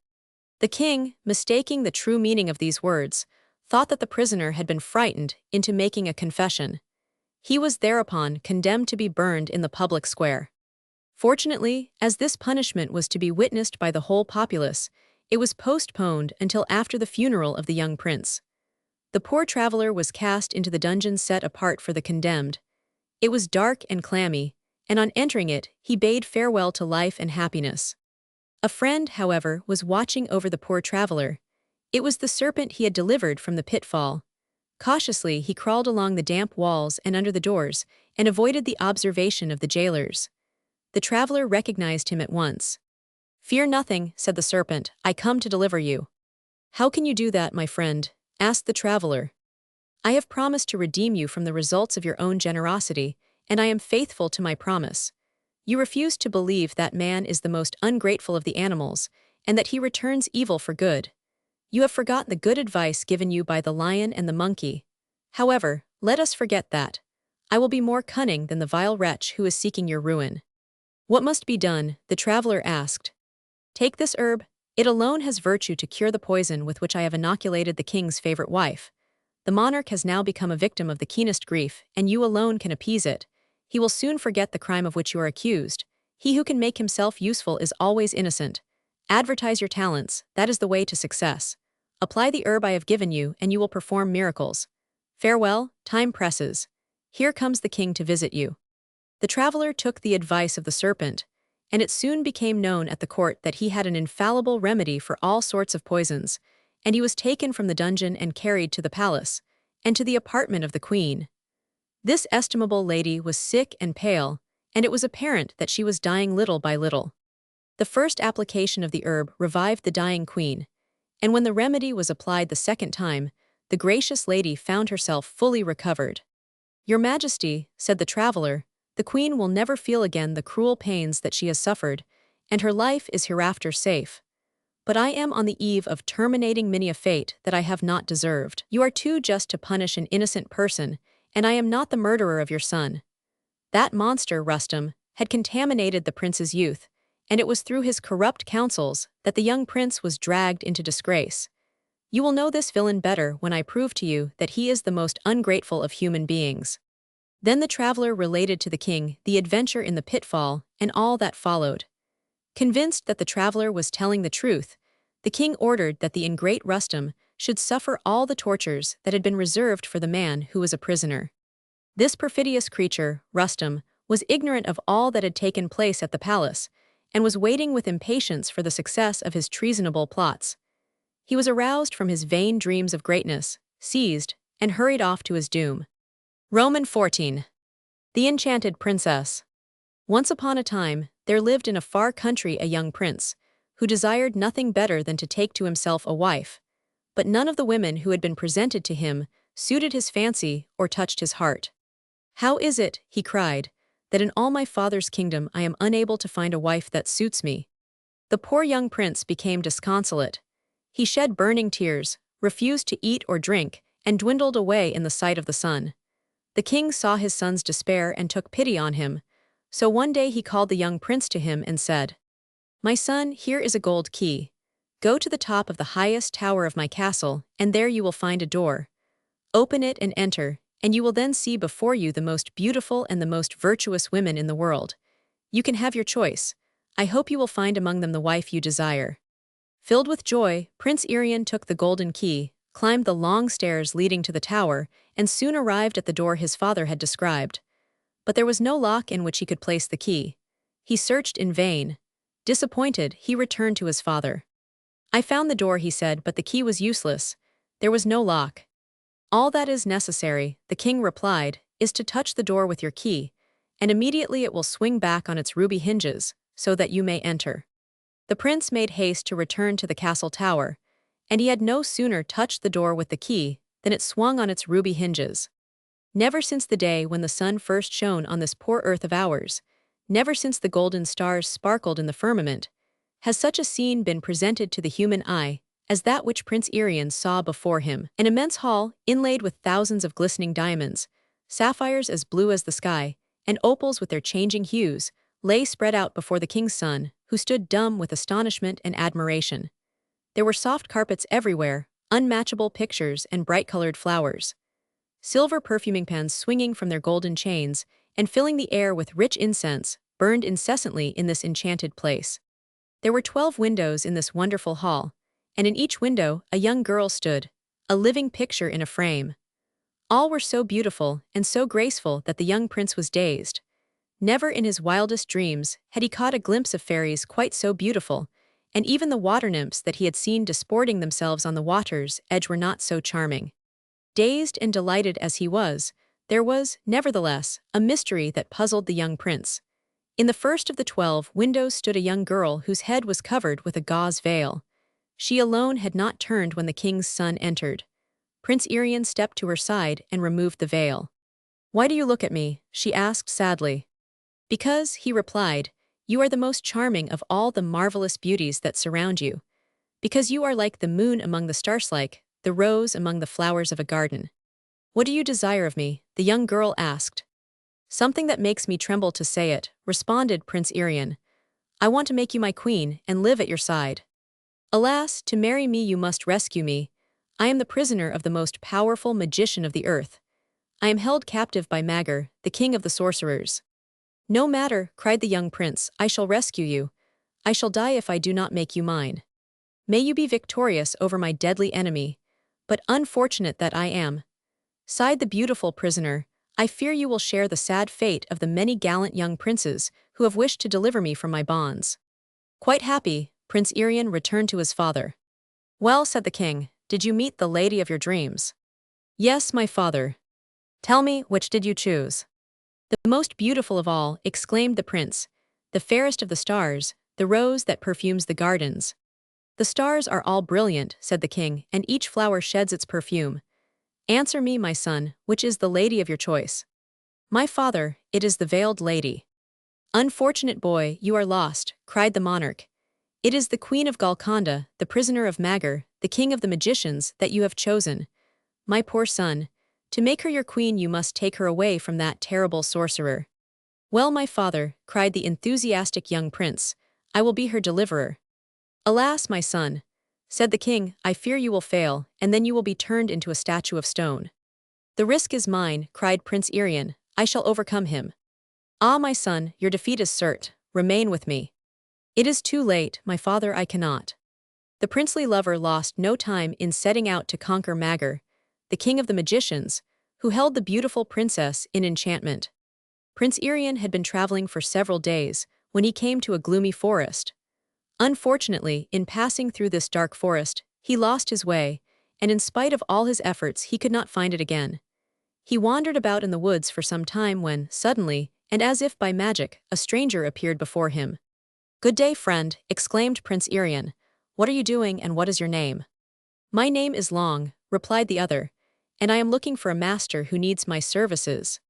"The master is already found," said the young prince. "If you give your consent you shall serve me." "Agreed," exclaimed Long. "From this day I am entirely subject to your orders." "For the present," said Prince Irian, "I ask nothing of you except to help me find my way out of this terrible forest." "Is that all? Wait a moment. With this, Long stretched himself to such an amazing extent that his head was above the tallest trees of the forest. "What are you doing?" asked the astonished prince. "I am trying to find our way out." In a little while Long made himself short again, no taller than an ordinary man. "Well, have you found the road?" the prince inquired anxiously. "Surely," replied Long. "We must take the one to the right of you, and soon we shall be out of this jungle." So the prince and his companion took the road to the right, and soon found themselves clear of the impenetrable forest. As they came to its borders, they saw a stout man sitting at the foot of a tree. He was round as any barrel, and he sat breathing heavily and wiping his face with the back of his hand. "Good day, my slim friend," said the prince. "What are you doing here, and what is your name?" "My father named me Large," replied the stout man, "and I am resting in the shade here, waiting for someone who needs my services." "Your services, and what can you do, my man?" inquired the prince. Large made no reply. He simply caused his body to expand to such an extent that he filled the open field. Before Prince Irian and Long could recover from their astonishment, Large caused himself to subside, being careful, however, not to collapse so suddenly as to create a great storm. "Now then," said he, "can I be of service to anyone?" "I think you can," the prince answered, "and since you possess such an extraordinary talent, I will take you as my servant. Come with me."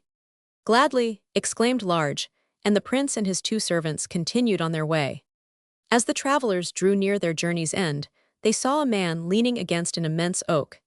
He had a bandage over his eyes, and he stood motionless, appearing to be very much preoccupied. "Take this unfortunate person into your service," Long suggested to the prince. "Who knows but he may prove to be of great assistance to you later on." "My friend," said Prince Irian, addressing the stranger, "what is your name?" "My father named me Keen Eyes," said the other. "A pretty neat name for a blind man," remarked the prince. "What can you do?" "My trade is to see clearly," replied Keen Eyes.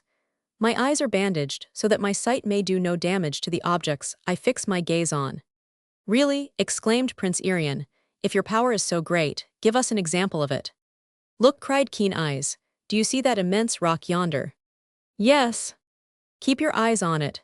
In an instant it shall fly to pieces." Keen Eyes removed his bandage, looked steadily upon the imposing mass of granite, and it seemed to melt before his eyes. It crumbled and fell to pieces. "My friend," said the prince, "you are an extraordinary man. If you will come with me, I will take you as my servant." Keen Eyes gladly accepted the offer. After traveling a little farther, Prince Irian and his servants, Long, Large, and Keen Eyes, came upon a magnificent castle, the walls of which were armored with iron and brass. This castle belonged to the terrible Magar, the king of the magicians, who held the princess of Golconda in the spell of his enchantment. "This is the end of our journey," said Prince Irian. He then explained to his servants the bold scheme he had in mind, and they made an effort to enter at once into the castle, but the door was made of brass and it was barred and locked. "What shall we do?" said the young prince. "Wait," answered Keen Eyes. He raised his bandage, gave the door one glance, and it crumbled into pieces. Without further ceremony, the four travelers entered the castle. It was a wonderful place, this home of the king of the sorcerers. On every side statues of gold and silver were to be found, luminous flowers, and amidst all the beauty, charming birds that spoke the language of human beings. In one room of the castle, the travelers found a table already set and covered with the most palatable dishes and perfumed wines. The prince and his companions were very hungry, so they sat themselves down to the feast spread before them, and ate a great deal and drank a great deal more. After this excellent meal, Prince Irian and his three servants went out to walk in the beautiful garden. They had scarcely gone 10 paces when they met Magar and his charming captive. At sight of these unknown persons, the sorcerer stood dumb with amazement. At last, full of rage, he cried out, "Why did you come here, miserable creatures? Dare you even pretend to take from me the pearl of pearls, the beauty without rival that I have on my arm, my pretty prisoner, the princess of Golconda?" "Yes," said the prince, "and all your magic will serve to confound you, if you do not use your superhuman art." "So be it," assented Magar. "I will not crush you like an earthworm. I will do better. I will give you the lady of your dreams, but upon one condition only." "Name it," cried Prince Irian. "It is this, that during 3 days in succession, and precisely at 12 o'clock, you must present the princess of Golconda to me in the large hall of the castle." "That is an easy thing to do," said Prince Irian. "You are mad," cried Magar. "Reflect before you accept the challenge, for if you permit the princess to escape, all will be over with you. That moment you and your companions shall be changed into statues." "No matter," said the prince, "I accept. If at the appointed hour, the king of the sorcerers explained, you present to me the princess of Golconda, one of the iron rings that I wear around my waist will fall off. And if all three should break, one after the other, you will be victorious over Mova Magar, the king of the magicians." Then Prince Irian took the arm of the lady of his dreams, the beautiful princess of Golconda, and conducted her to the hall that Magar had pointed out to him. After the 3 days of the trial, the charming princess would be his own, all his own. With what happiness, he thought, would he present her to his father? "Here," he would say, "is the wife I have chosen. Magar, the king of the magicians, disputed my right to her, and him I have overthrown." But what precautions they were compelled to use. Prince Irian closed the door carefully, and then ordered Long to stretch himself all around the hall. Large was told to expand himself so as to stop up the windows, and Keen Eyes was made to loosen the bandage around his eyes. When all these preparations had been made, there was only a small space left for the beautiful princess and Prince Irian. "Keen Eyes," said the young prince, "we must be careful, we must not fall asleep, we must watch tonight." "Yes, master," responded Keen Eyes, "we must drive away sleep." Nevertheless, worn out as they were, they soon closed their eyes, and in a few moments they were sound asleep. At dawn the next day, Prince Irian was the first to awake, but the beautiful princess had disappeared. The young prince, filled with mingled grief and astonishment, called out to his companions, "Awake, my friends, awake." "What is the matter, master? What is the matter?" they cried. "An irreparable misfortune has befallen me. The princess has disappeared. Search and see if you can find her anywhere." Long, Large, and the young prince searched everywhere, examining every piece of furniture, but they did not find the beautiful young princess. "Alas," they cried, "what shall we do? We are lost." "Wait," said Keen Eyes, "not yet." He had also been searching for the princess.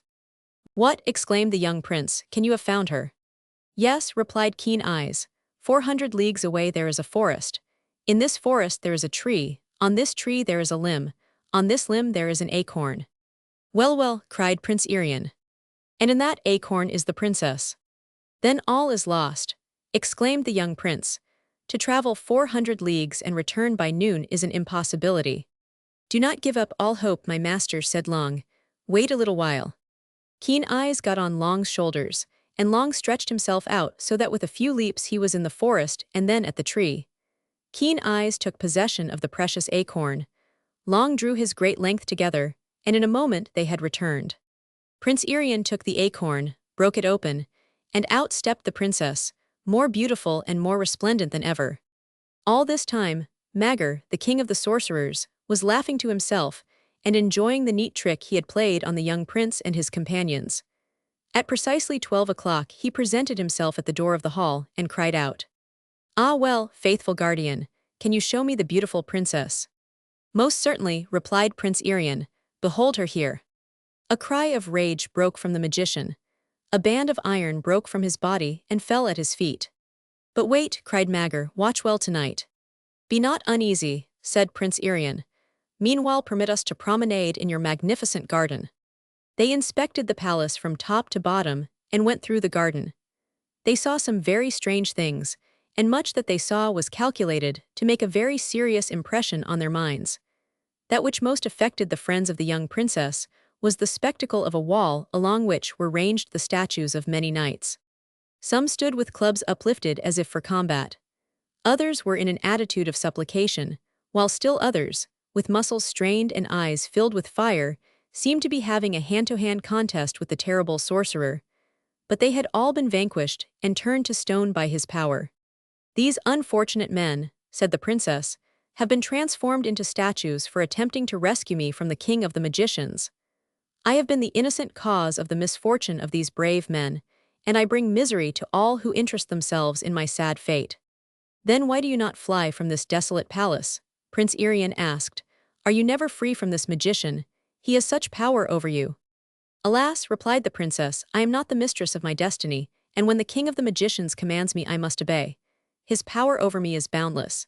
He can change me into a bird that flies, into a grain of dust blown about by the wind, or into a flower that perfumes the garden. He can send me 1,000,000 leagues away, and I can neither resist his caprice nor oppose his cruel tyranny. Those who love me perish. He is so powerful, the others are so weak. Ah, well, exclaimed the prince, I shall not die. I will deliver you from the talons of this cruel vulture. I will take you away from this castle, 1,000 times accursed since it is your prison. Alas, said the princess, I fear that you also will suffer defeat. Are you a magician, are you a sorcerer, that you can contend against Mager? I am neither magician nor sorcerer, replied the enthusiastic young prince, but I have all the power of both since I love you. Do not despair. Let me do as I wish.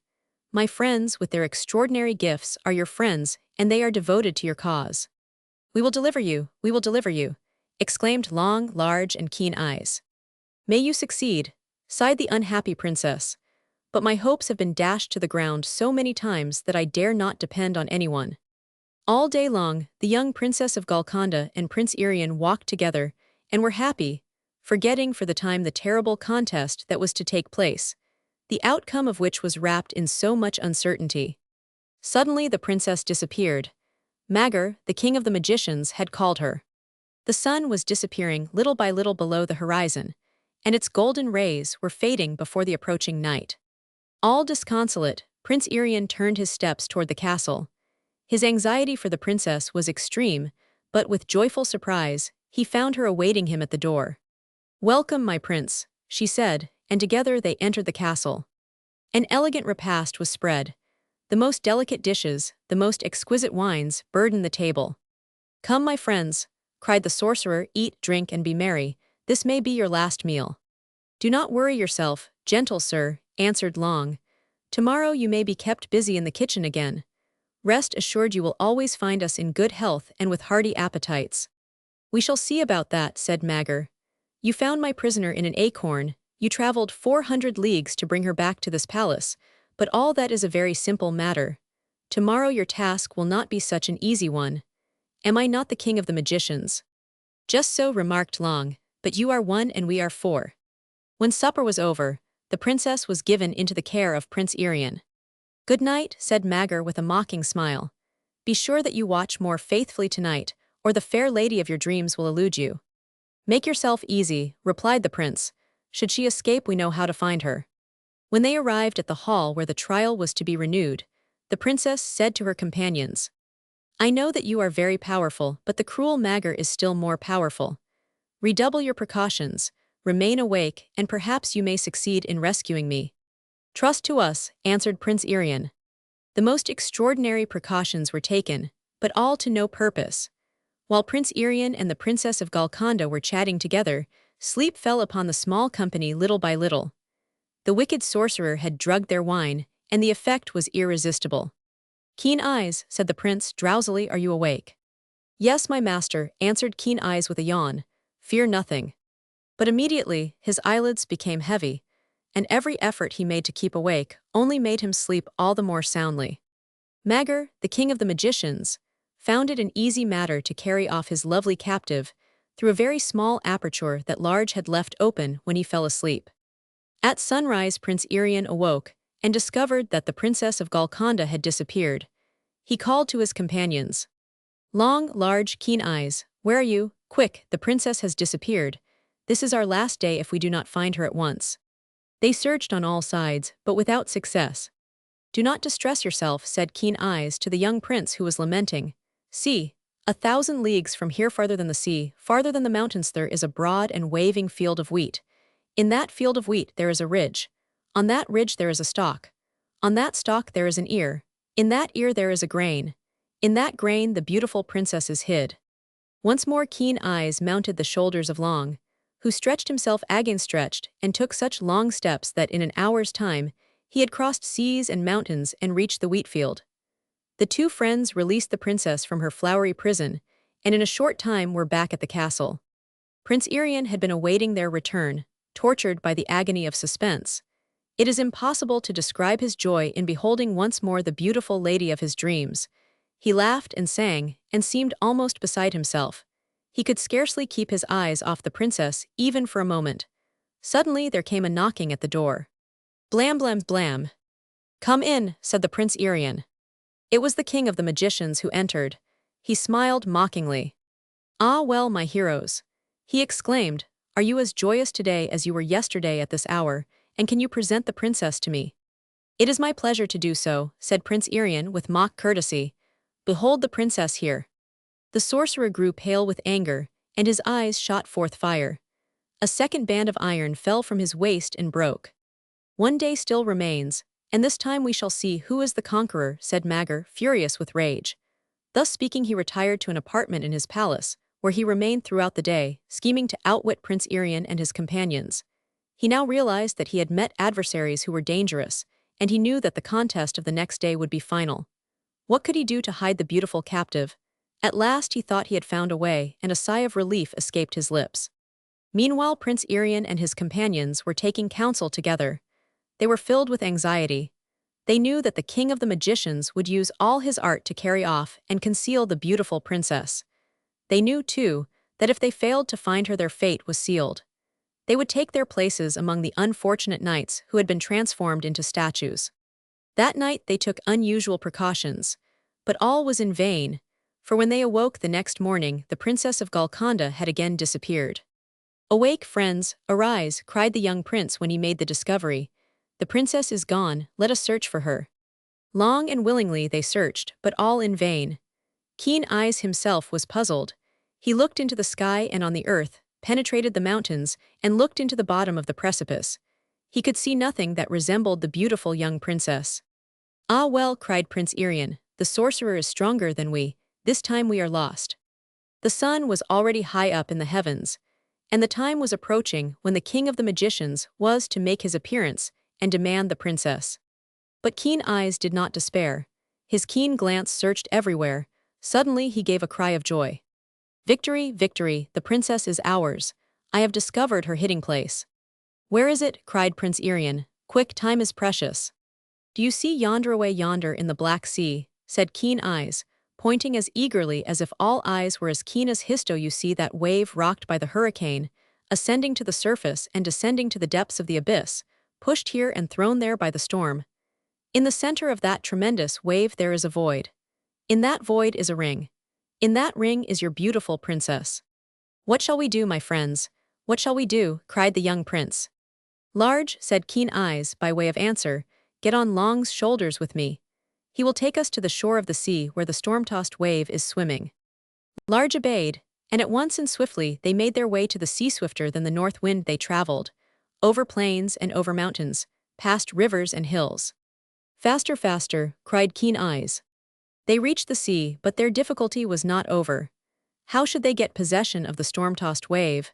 Long stretched himself and pursued it, but when he thought he held it, it would slip from his hands and disappear. "Wait," said Large, "I am going to get it." Then he began to drink, drink, drink, so rapidly that the wave with the void in its center was at last brought within reach, so that the ring could be seized. What an extraordinary sight it was to see a man as big as the thickest mountains, casting his shadow over the entire country, his head reaching beyond the clouds that floated in the sky. Large's immense size can be imagined. He had been compelled to drink the greater part of the sea so as to get possession of the ring. Having found the princess at last, Long and Keen Eyes started on their return journey to the magician's castle. But they had lost so much time, trying to capture the ring that contained the princess, that the hour of noon was about to strike. "Courage, courage," cried Long. His immense strides carried him over hills and ravines, vast plains and dense forests. "In a minute they will be at the castle. Forward, quick, fast and still faster." "We are lost," exclaimed Keen Eyes. "No," cried Long, "we are here."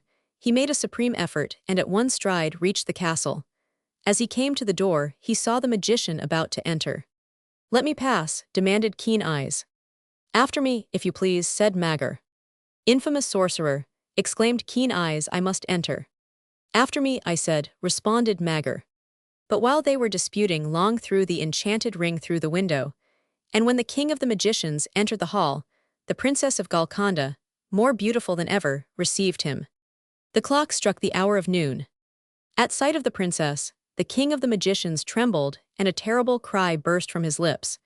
Then, transforming himself into a raven, he disappeared in space. The third iron band had fallen from Mager's waist and broken. Meanwhile, a marvelous change was taking place. The spell of the wicked sorcerer was destroyed. The statues came to life. On all sides gay laughter and joyous songs could be heard, and one might have thought that these people, knights and princes, were the invited guests at a wedding. And so they were, for the marriage of the beautiful princess of Golconda took place at once, and the guests were the knights and princes who had been restored to life. All of them took part in the festivities, and at daybreak they were still dancing in the sorcerer's castle. As soon as possible, Prince Irian and his charming princess turned their steps in the direction of that distant city, where the aged king was waiting with impatience for his beloved son. Large had not yet returned, but Long went after him, and all together they wended their way toward the palace where Prince Irian first saw the light. The joy of the prince's parents cannot be described. They were never tired of embracing their child. They overwhelmed him with questions, and then kissed and caressed him, and thus prevented him from talking. Nor was the beautiful princess forgotten. Each one embraced her, and received her as Prince Irian's wife should be received. The festivities lasted many days, and when they were over, Long, Large, and Keen Eyes asked to leave the prince. "Why leave me?" said Prince Irian. "You know how much I owe you and whether I love you. Remain with me always." "No," replied Keen Eyes, "the palace stifles us, and the fine clothes we wear are uncomfortable. We are useless at this court." "I will make you princes," said Prince Irian. "I will make you kings, if you will assist me in all my undertakings." "Men of our kind," said Long, "give kingdoms but receive none. At odd times, dear prince, we shall visit you. May we always find you happy and contented." Then bowing low to Prince Irian, Long, Large, and Keen Eyes sighed and disappeared. Roman 15. Loony John's. When Loony John was born, his mother leaned her head sadly on her hand and murmured, "What will become of this boy later? Will he be wicked or innocent, rich or poor, intelligent or a simpleton?" "He will be rich," answered a little fairy. Her voice seemed to come from the rafters. "He will be poor," said a second one. "Intelligent," said a third. Then a fourth voice made itself heard. "Your child will never be anything but a simpleton." The unhappy mother recognized that voice.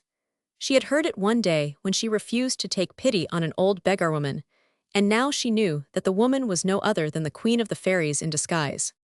The child grew and thrived, and when he was 16, his mother said, "My son, I have many trials. We are poor and I want you to learn a trade. What do you want to do?" "Nothing." "You do not want to work?" "Oh no," answered Loony John, "work is tiresome." "Ah," thought the poor mother, "the queen of the fairies is taking her revenge." Some days afterward, the good woman needed a trivet, and sent her son to buy it. Loony John ran to the city and bought a splendid one, and was returning home contentedly, when he found that the trivet was too heavy. So he sat it down and addressed it. "There is the road that leads to our home. You have 3 feet and I have but 2. Run on ahead and be sure not to stop on the way, for my mother needs your services." Loony John put his hands in his pockets and went whistling along the road. "Where is the trivet?" demanded his mother when he reached home. "Well, well," exclaimed Loony John, "is it not already here? The lazy thing must have lagged on the way. With its 3 feet it should have been here a good quarter of an hour ago." "Alas," said the mother, "the trivet is lost. What a simpleton you are to talk to a piece of iron as if it had life. You should have put it in your sack and carried it on your shoulders." "Well, mother," answered Loony John, "another time I shall know what to do." One day Loony John's mother concluded to celebrate the birthday of her oldest daughter, and some wine was needed for the invited guests, and Loony John was sent after it to a neighboring village. As he was returning, he remembered what his mother said about putting the trivet in a sack. "Oh-ho," he cried, "I was about to make a serious blunder. If I carry this wine to the house in a jug they will scold me. If a trivet should be put in a sack, why not the wine?" So he poured it into his sack. "Where is the wine?" he was asked when he returned home. "I had no sooner put it in the sack than it ran away on all sides." "Did you not have a jug?" "Certainly." "What a misfortune." His mother said, "You should have carried it on your head." Loony John said he would do better next time. Not long after this, he was sent for a servant who had been engaged to watch the young turkeys. "This time," said Loony John, "I shall be careful to make no mistake." He soon found the servant, who was a young girl, and said to her, "We have no time to lose, let us be off. Come, get on my head and let's go. Oh, I thank you, sir, the young girl answered laughingly. You are too good. I can walk very well on my feet. But Loony John was not to be put off in this way. He remembered that he had been told to carry the wine on his head, and as the new servant showed no inclination to obey him, he gave her a terrible beating. She fell almost lifeless by the roadside. "Oh-ho," cried Loony John, "you think you will have me scolded again today. But I am not so fond of a scolding, I can assure you." Without delay, he placed the poor girl on his head and carried her home, where he arrived well-nigh exhausted. "What is it you have there?" his mother cried. "It is our new servant I bring you." "Oh, what an unhappy creature I am," exclaimed the mother. She hastened to put the servant to bed. The poor girl's arms were broken and her shoulders bruised. During the fortnight that followed, Loony John was sent on no errands. But the servant girl grew steadily worse, and one morning the doctor had to be sent for. There was no one to go but Loony John, and accordingly he was sent. "Ask for only one," his mother cautioned him. "Have no fear," answered Loony John, and he went on his way, yelling as loud as he could. "Let only one come, let only one come." The road led by a river, and as Loony John was going along, he saw a fisherman who, since early morning, had been throwing out his line without success. Loony John's song did not please him. "Silly scamp," he exclaimed, "say let 1,000 come, if you want to save your bones." Immediately Loony John cried out, "Let 1,000 come, let 1,000 come." He went on and came to a wood where a shepherd was struggling with a fierce-looking wolf. The contest seemed to interest him. He sat down quietly on a stone and awaited results. The struggle was long and furious, but the man at last overpowered the beast, and the wolf fell mortally wounded. While the shepherd was recovering from his exertions, he heard a strange refrain. Loony John was yelling, "Let 1,000 come, let 1,000 come." The shepherd rose to his feet, furious. "You young rascal, say rather, may the imp seize him." At once Loony John took up the new refrain and went on his way crying, "May the imp seize him, may the imp seize him." Presently he met a funeral procession, but he still continued his cry. "Will you hush?" said one in the procession. "If you must go yelling along the road, cry out, 'May the Lord protect him.'" Loony John was willing none more sound. Very soon the echoes were repeating, "May the Lord protect him, may the Lord protect him." At the entrance of the village where the doctor lived, a house was on fire, and a crowd of people were trying to put it out. Some wicked person had set it on fire, and he had been caught. He was safely tied, and those who were not helping to put out the fire were engaged in jeering and insulting the wicked incendiary. Loony John also wanted to see the culprit, but for fear he would forget what he had been told to say, he kept on repeating, "May the Lord protect him, may the Lord protect him." The crowd was indignant, and on all sides were heard cries of "Here is his accomplice." Immediately Loony John was seized and beaten, and, in spite of his tears and entreaties, was thrown into prison. How he escaped need not be told. There is an old saying, "A fool for luck," and it is a true one. Loony John got back home somehow. Some time afterward Easter Sunday came, and when Loony John's mother started to church she said, "Above all things, do not forget to put the hen in the stewpan." "I will certainly do that," he answered. The good woman went off, leaving Loony John very much perplexed. He did not know which hen his mother wanted. So, after thinking the matter over, he went into the henhouse and said, "Which one of you is to be cooked for dinner?" "Cluck-cluck-cluck," answered a setting hen. "Pshaw, do not talk Dutch," protested Loony John, "I cannot understand you." "Cluck-cluck-cluck," said the setting hen. Loony John was more puzzled than ever, but he repeated the question. "Answer, which one of you is to be eaten for dinner today?" By this time, the frightened chickens had all run out of the house into the garden, leaving only the old setting hen, who had been answering Loony John in Dutch. "Oh, you are the one, very well." Loony John seized her and put her in the stewpan alive. Then he began to think, and he remembered that the eggs were not hatched, and that the nest was without a hen. "My mother did not think of that," said Loony John, and at once he went and sat on the nest in the hen's place.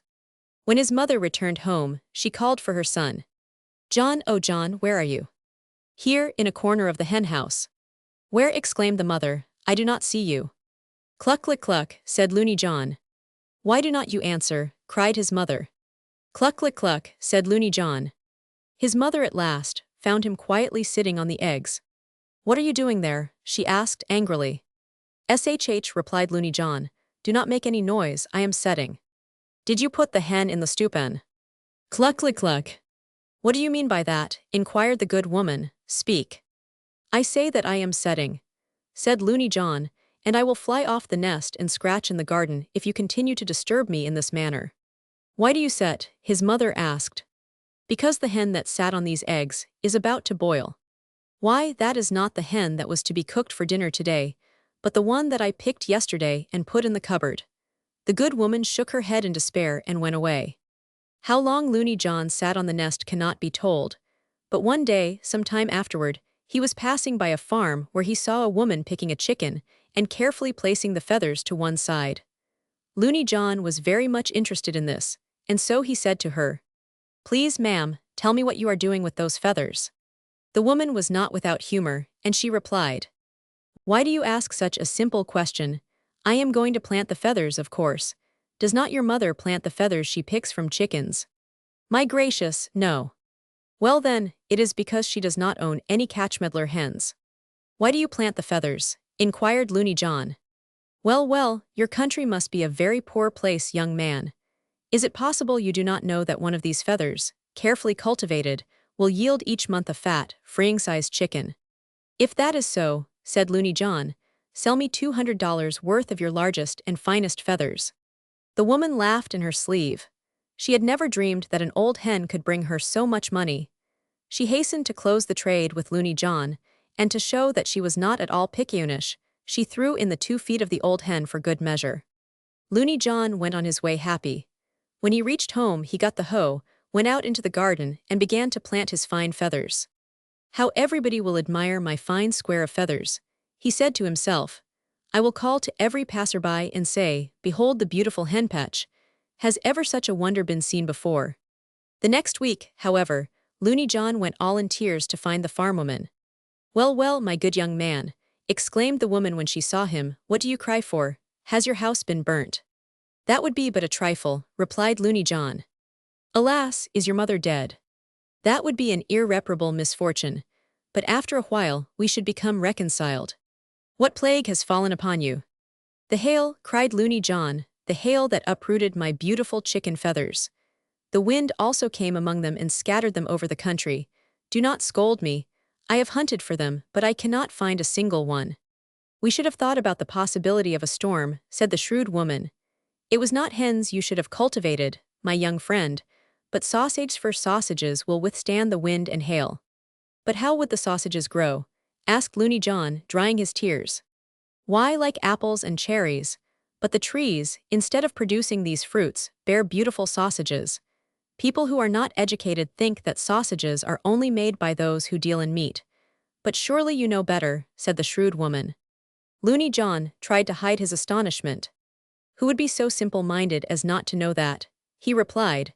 "For how much, ma'am, will you sell the sausages you speak of?" $20 apiece, if they are for yourself," answered the woman. "I will take a dozen," said Loony John with the air of a fine trader. "I shall need no more today." The shrewd woman brought Loony John a dozen old sausages and carefully wrapped them up. He paid for them on the spot, and then, forgetting his first misfortune, wind and the hail, returned home singing. Loony John grew older as the days went by. A beard appeared on his face. He even took to himself a wife, but he still remained Loony John. One day, when the sun was shining brightly, he dressed himself in his new suit of clothes, put on his best hat and gloves, and went to the fair in the neighboring village. He enjoyed himself, and created a great deal of amusement for others by his queer blunders. In the afternoon, the thought occurred to him that his wife would be expecting him at home, and so he started to return. Unfortunately, a shower came up, just as he was crossing a bridge. Big drops of rain were falling on all sides. In a little while his fine hat, his new clothes, and his gloves that he was so proud of would be ruined. "Goodness gracious!" cried Loony John, "if I suffer myself to get wet like this I shall be called a simpleton indeed, and my friends will have good cause to laugh at me. What shall I do?" Suddenly he shouted for joy. A wonderful idea had struck him. "I will throw myself in the river," he exclaimed. "Once in the water, it will be impossible for the rain to wet my clothes." No sooner said than done. Into the water jumped Loony John. He could not swim, and so he was drowned. The next day the miller found the body in the water. He drew it out, and Looney John was buried with great pomp. On his tombstone was an inscription in Latin, which, being interpreted, reads, "Here lies Looney Johns, who jumped into the water to keep from getting wet."